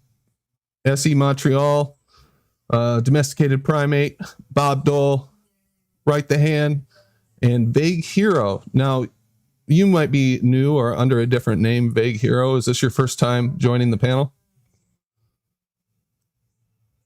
You there? On the Vague level. Hero. Hey, sorry, no, I am here. I'm just busy doing stuff in the background, just listening. Probably making memes. Is you guys were talking about someone named Aaron Armstrong earlier? Is that the same Aaron as Patient Zero, Aaron? Yeah, No. Yeah, it's Yeah. butthurt Aaron. No, different Aaron. No, it's Hansel's. It's the I think he's Aaron Australian. Armstrong is Australian. Yeah, A different type of Oh, troll. okay. All right, so not the same person then. Okay. No, they're both annoying. Patient They're Zero both was annoying, but Face they're Face different 111. Yeah, different people. But I didn't know if it was Patient Zero who was asking for like videos to be taken down because he said stupid stuff. They both No, say no, stupid that was stuff. Hansel's. No, Patient Zero says stupid stuff on purpose. He likes Yeah, it. I know. Yeah, he's got it down to a science on getting to people, Aaron. You definitely have that dialed in, dude. But anyway, you guys keep the conversation going for a minute. I got to go step away. I just want to say that socialism is when people want everything you have except for your job. Is that what it is? Well, yeah, right. And they're like, "Hey, that's a nice house. Let me get some of that." And you're like, "Oh, that's a nice business." Yeah, pretty Let me get much. some." And I'm like, "Hey, I got to work. Get up." Oh, at, that's your 10 job? a.m. No, I don't want that.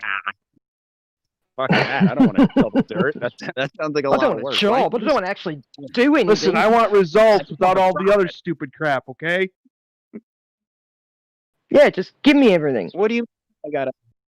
Yeah, right. It's bro, and there's people that they actually talk about this like it's a legitimate idea, right? We have to control our means of production. It's a Wait. great That way sounds like to you want a kill piece of my ambition. means of production, yeah. Great way to Exactly, kill yeah. people's ambitious people's, incentive people that would actually go out and work hard and, have lots of ambition. It kills I their don't know if that's incentive true. to do it. That If they people have that are- everything that are taken off going to them go with out and work taxes and hard, given to other people, they're going then to it go out does and work put them hard. off. It's just a matter of whether or not you're encouraging them to be part of the system or not. So, like, if the system says work hard to avoid we're going all to take that all the crap, results right? of your I'll work, work well, the hard. person who's hardworking for the right reason will just leave that system and go somewhere and be by themselves. Yeah, that's Or what they'll I'm just saying. use That puts work. them off doing that, being ambitious in that situation. Yeah. Because you feel like, well, why should I bother? I'm just going to have everything taken off me and given out to these people who are doing nothing. So, I may as well go and be ambitious by myself and create everything for myself. Put my energy into it for myself.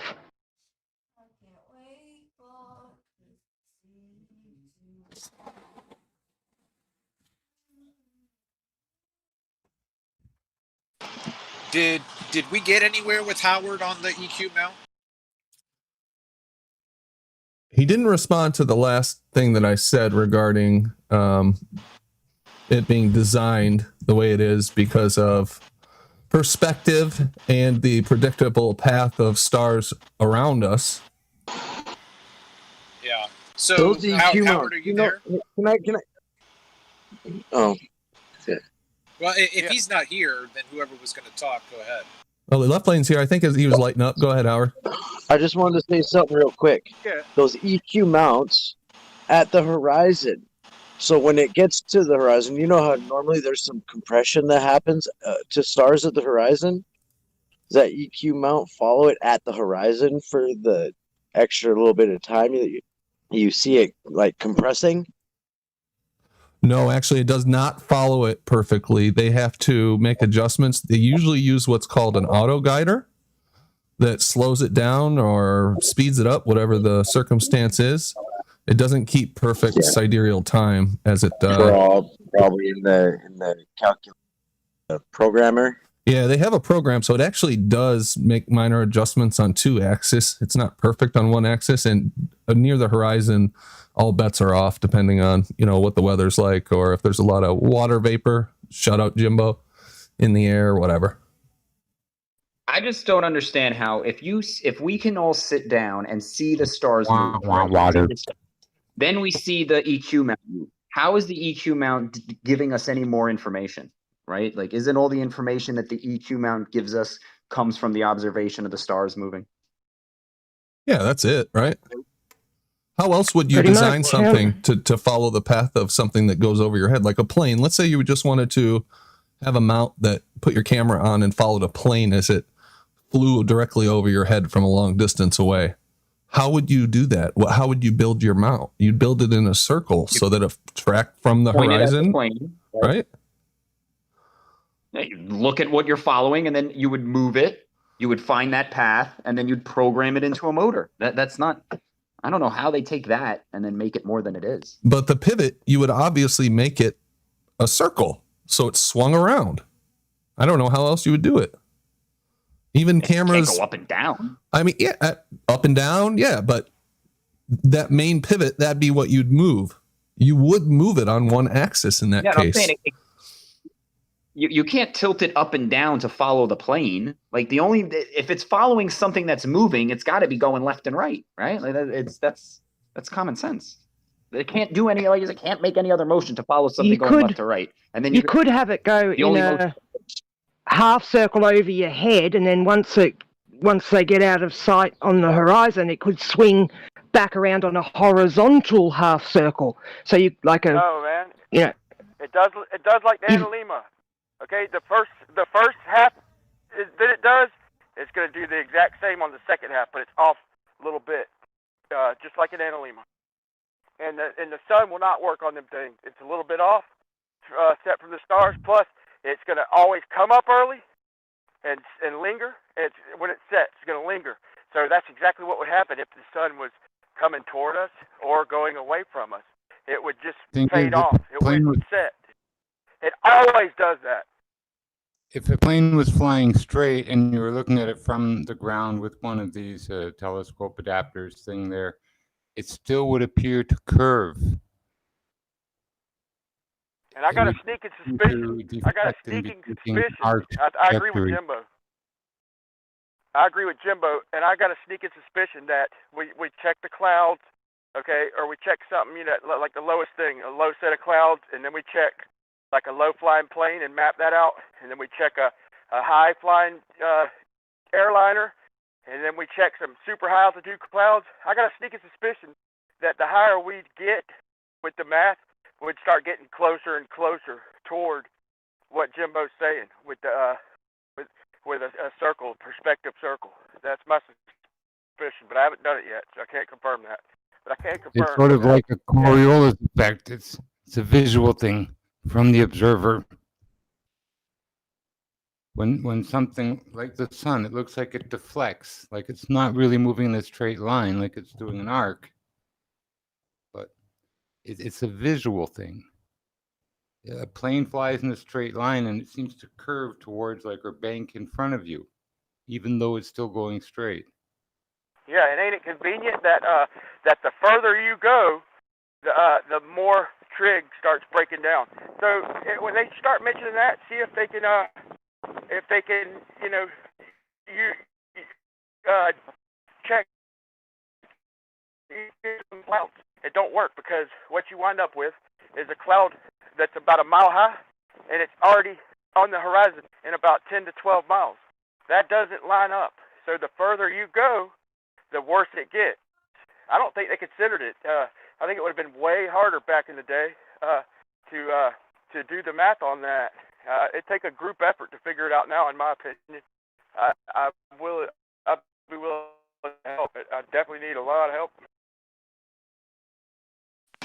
Hey, speaking of Orion, Orion is right on the horizon. I'm in Pennsylvania driving east. That thing is absolutely huge. I have never seen Orion as large as it is right now. Easy. Easy. Again, it's optical activity. Every day of your life, it'll be different. You could see the same view, more or less, in a year from now at the same spot, and it might look half the size. Well, that just means that we moved. One more.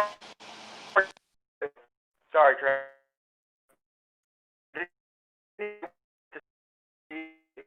You're breaking up bad, Is Brian. Brian? Yeah, he's. Yeah, I can't understand anything you're saying.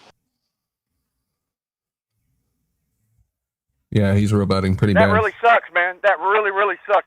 I hope this is better because anybody who wants to see the way planets, stars, anybody wants to see how it works on a flat plane, go to Steve Torrance. That's Torrence, Steve Torrance. It's over a flat plane, and they've mapped out the sun and the overhead 3D what it would look like, and it just so happens to match a torus field, the field that you see looking at a magnet through one of them lenses. Yep. Yeah, They look like magnetic flux lines. And that, for me, that's the last coincidence for me that broke the camel's back. But yeah, you want to see how things map out over a flat plane? Go to Steve Torrance. They got all the every planet. They got stars, obviously, and they have the sun. They've got a model. So if they ask for a model, then direct them there. And it's very interesting. It's long. There's a lot of videos, but go look at them. And this is computer data. They can't argue this shit.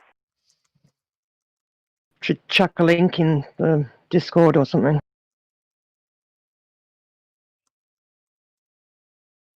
Yeah, I've never checked this out. Steve Torrance. I've heard this name a few times, and I think I'm subscribed to him, but never checked it out. I'll have to check this out. Thanks for that reminder.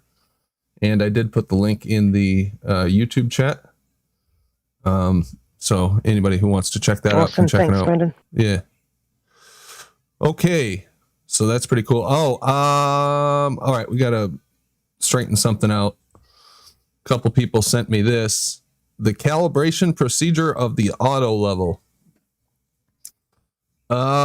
People are claiming, Bev, that you said that you do not adjust the, what is it called? The cross. What is that thing called? Crosshairs. Crosshairs. Yeah. Okay. Crosshairs in the auto level during calibration. I had a few people send me something. Hear you, Brian. And supposedly this is proof in here that may be done for some auto levels. Anything you want to address related to that, Bev? Yeah, all that you would have to address in regards to critical think is to have him manual. So if his model has some kind of toggle for the hairs, then that has to be addressed in his manual. But as far as what we've said is that the only thing that gets adjusted is the focus.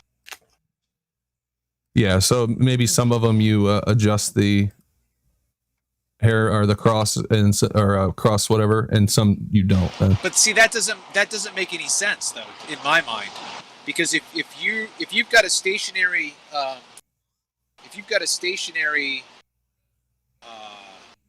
unit, and then you can raise or lower the crosshairs inside, then that moves away from your reference to 0.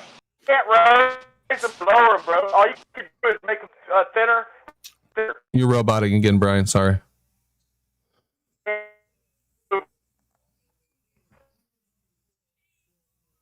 I don't see where it says in this link that I was provided that you do that. It does say about a certificate. Do you see that? Yeah. Item code calibrated on next calibration date. Yeah. Well, no, it just says they should issue a calibration sticker containing the following information shall be affixed on the calibrated auto level. Calibrate, it's all like it's official. That's what I was saying. That procedure of calibration is not done by you. It is done by certified people with certificates that are done in a proper place. You don't do that yourself. Your own auto level. What's that? Was that Howard? You can calibrate your own auto level. And can you issue a certificate and a sticker? Because that seems to be on that list. I don't need to certify my own work. A lot of equipment you need to zero, but that's not, certifying it as whatever from the factory. Usually you do that, you void your warranty. It says there, calibration certificate shall be issued for calibrated auto level as per calibration data sheet form B record. Yeah. Can you do that yourself? Right. So the only thing that we need, Howard, for you to do is why don't you produce the model that you're referring to, and if it's commercial grade, right? If you can produce a model that says, here, go ahead and calibrate this any way you want, and then use it commercially for your business. Have at it. Do you have a reference for that? Here's the certificate and the sticker you can sign yourself after you've done it yourself. Go on. Yeah, check your manuals on any auto level online, and it'll tell you they send the little I think it's a little Allen wrench and stuff to adjust it with, and explains how to do it. No. Yeah, I'm driving. I can't look it up. Yeah, you don't adjust your crosshairs on an auto level. You just don't. You send it away to a specialist place to get it calibrated. You don't do it yourself. Yeah, you can do that, but yes, you can calibrate your own auto level. If you know how to calibrate them, then yes. But you would have to know how to do it on a calibration bed. You would have to know how to do it.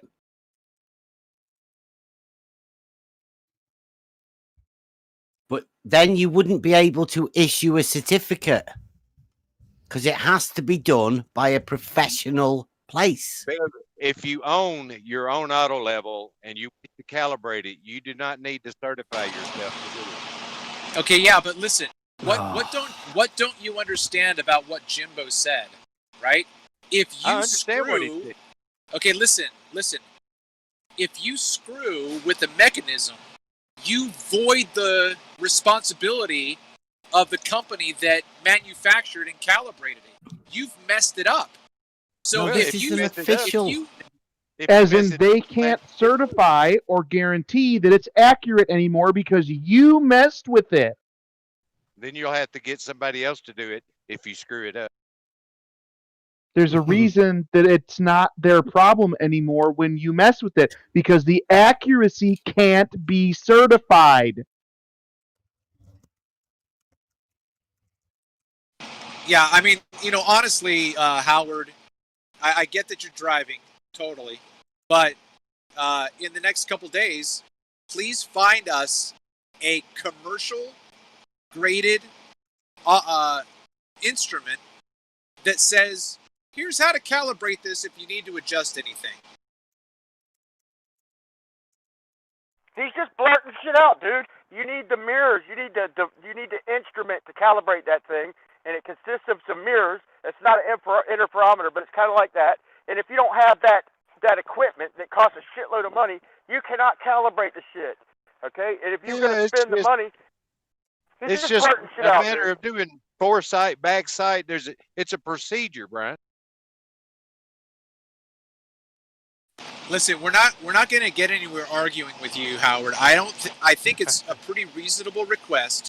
Since you're the one making the claim, can you produce a commercial grade instrument that says that the user can follow these directions if they need to calibrate it or correct or adjust.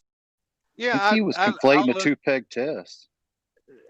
Well, no, it was I read in there, and I read about it Yes, he after was. a couple of nights ago, that there was a procedure in calibrating it for yourself, and it involved I think it involved foresight and backsight and zeroing it out, so to speak, and then it told you how to adjust it.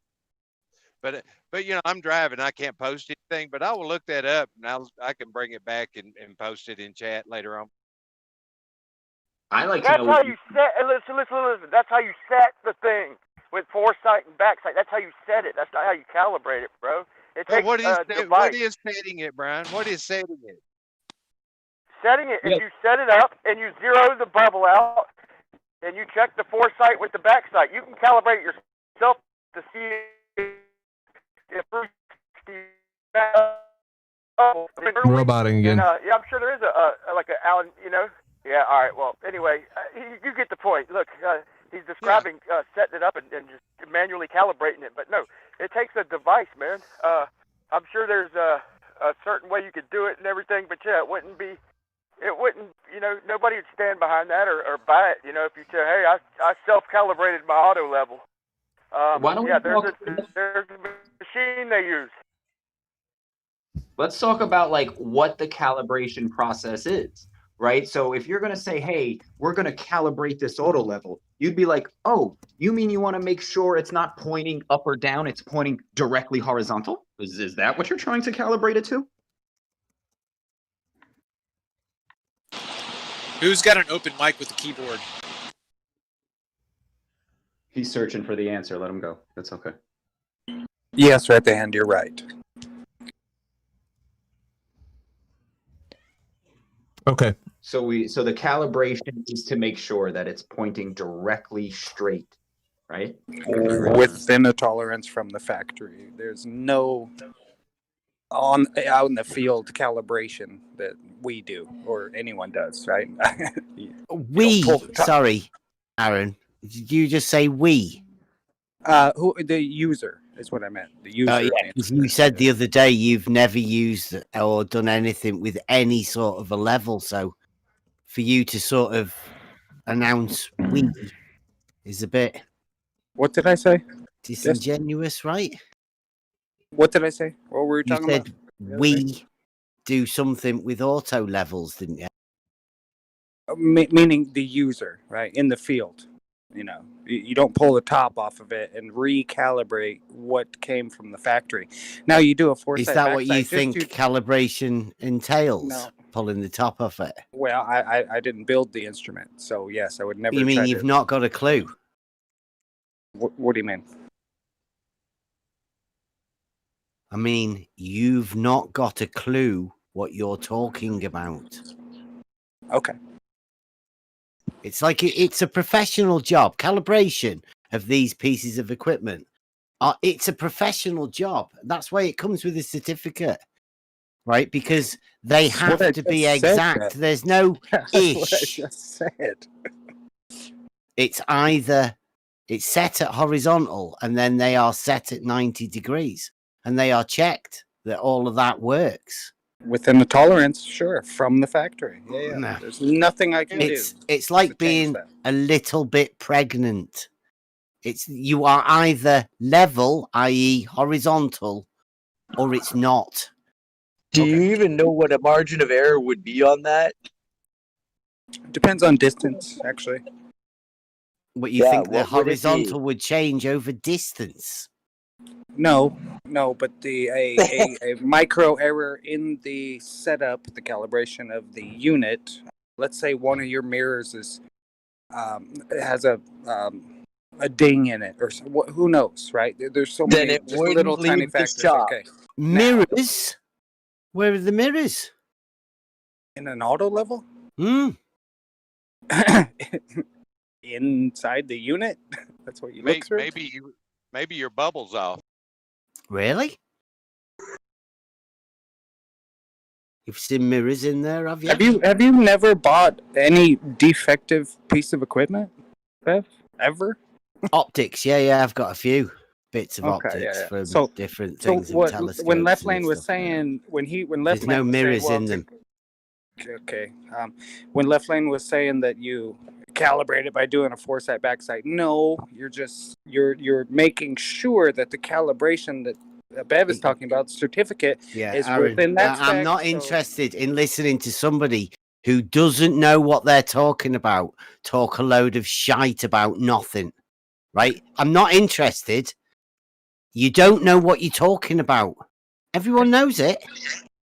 Okay. Thank you. Yeah, I just want to remind everybody too that the calibration's a moot point because he was just pointing the auto level at the horizon, which, you know, he called it a measurement, but he really, Yeah, why would you do that? yeah, it doesn't need to be calibrated when you're not even using the instrument correctly and for what it was intended to do.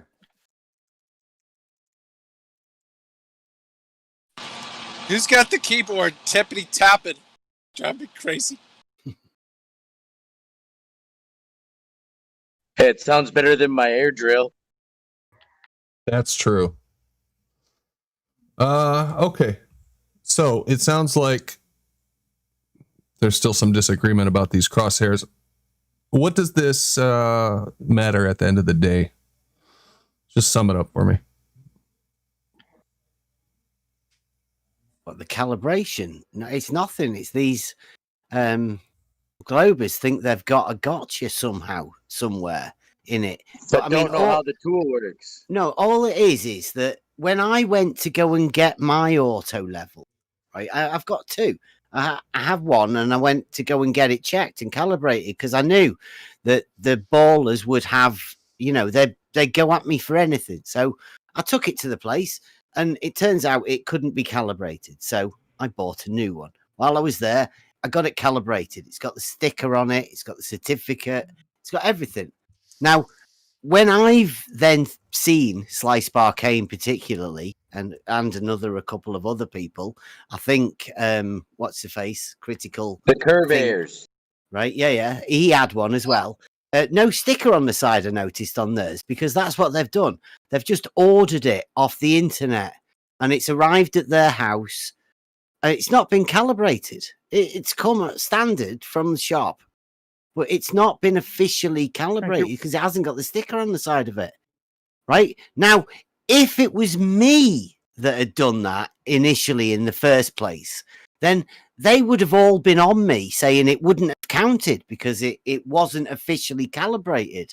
But because they've done it the other way round, and then they've decided afterwards, because Slice Barcane was the first one that said this, I asked them, had they got a certificate for their calibration? And Slice Barcane, strangely enough, said, "No, I can do it myself." And I said, "Yeah, what are you talking about? I don't need no certification." No, you can't do it yourself.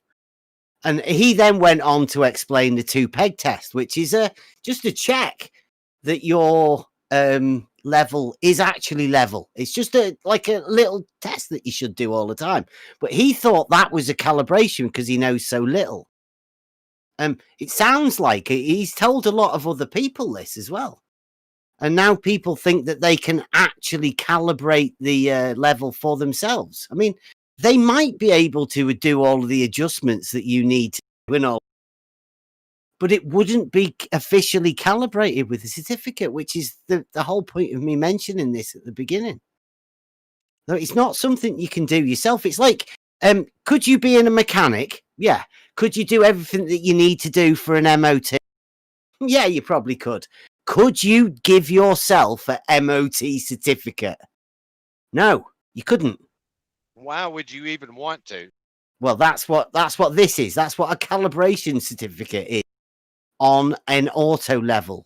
It's to say it's set as standard, and it can be gone back to, right? It's an official thing, the calibration certificate. Yeah, this the manufacturer presenting you with an instrument, and they're certifying that it is what they say. No.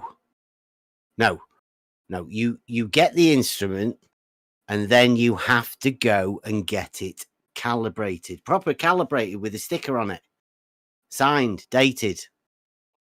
Oh, an official. So you have to do this after you purchase it? Yes. Well, unless you purchase it from a place like I did that actually calibrates it for you on the spot when they're doing it. Yes, you have to get one of these certificates. If you buy it through a certified dealer or manufacturer, I would imagine that it would be calibrated when you got it. You would be wrong. Yeah, you can imagine whatever you want. I've sold shit. I've sold instruments, micro measurements, machinist instruments. All of it comes with a certificate of calibration. None of ours do, and we have to turn in certificates every 6 months at the civil office if we're doing civil work. So I don't know what it is in every state, but here it's every 6 months. So what manufacturer would sell you a precision piece of equipment that didn't work? No, well, we're not saying it wouldn't work, and I'm not even saying it's not calibrated accurately. I'm saying it doesn't have a certificate on it. Yeah, that's what I'm saying. And until I get mine certified, I can't use it for civil work. I can use it for my, everyday level in the house, as under my license, but I can't turn it in as a civil instrument, like using it on a civil job that other engineers are stamping work on, unless I have. Left Lane, why do you argue from ignorance, Left Lane? You don't even know what you're talking about. No, dude, I've sold equipment all my life. I know. So what do you know about calibrated auto levels? Yeah. Have you sold them? Have you sold them pre-calibrated? No, to be honest, I've not sold instruments like not a single one. I've sold a So you're arguing from ignorance. Just admit it. You don't know what you're talking about. No, it doesn't even make sense that you would buy a precision instrument that wasn't certified. No, it doesn't make sense that you would buy it and use it and not get it certified first. That's what doesn't make sense. Well, I can't disagree with that. Perfect. So if you do mess with the crosshairs after you buy it without sending it in for calibration, then unless you are really know what you're doing or you're a certified calibration expert, whatever, I assume that there's some kind of criteria for being in the business of calibrating, then the measurements that you take are void to a certain extent. Is that correct? Yeah, you could lose civil contracts over it, of course. Usually, Ballers definitely wouldn't take it. Usually, the board of access procedure for an auto level to calibrate it that's provided very manual for the instrument. Here we go. Surveying expert. You are a moron. There is You are a a procedure moron. provided in the manual for you to calibrate it. Now, just because Oh, come you can on, get Rumpus, a we've certificate just been and get it over calibrated this. officially doesn't mean to say you can't calibrate it properly yourself. I've done it on the auto level. I've got You so you calibrated it. can do it. You have. Just Wow. because I Wow, can't do nice. what Rakia said and then Did you go and film use it? it on a civil construction Did you site film it? doesn't mean to say I can't calibrate it How do you do it, Rumpus? manually. You clearly no idea what you're talking about. Brian, Okay, Rumpus, we got it. So hold on, guys, hold on. You don't When know you're- what an auto level Rumpus, does or how to settle use down, it. You are a settle down, moron. settle down, settle down, settle down. What is, without all this moron and all this ad homing, what is your particular rebuttal or problem with what's been said so far? Just Well, state Bev it is a moron, simply in and like he- 2 he sentences. starts with that every time. He You're has a fucking claimed moron, You Rumpus. cannot calibrate a auto level and you cannot adjust the crosshairs. You can do all of those things. He clearly has not read the manual that comes with an auto level. I've He been clearly using knows auto level nothing. my He whole knows as life, much dude. about auto levels as he does about Euclid, i.e. next to nothing.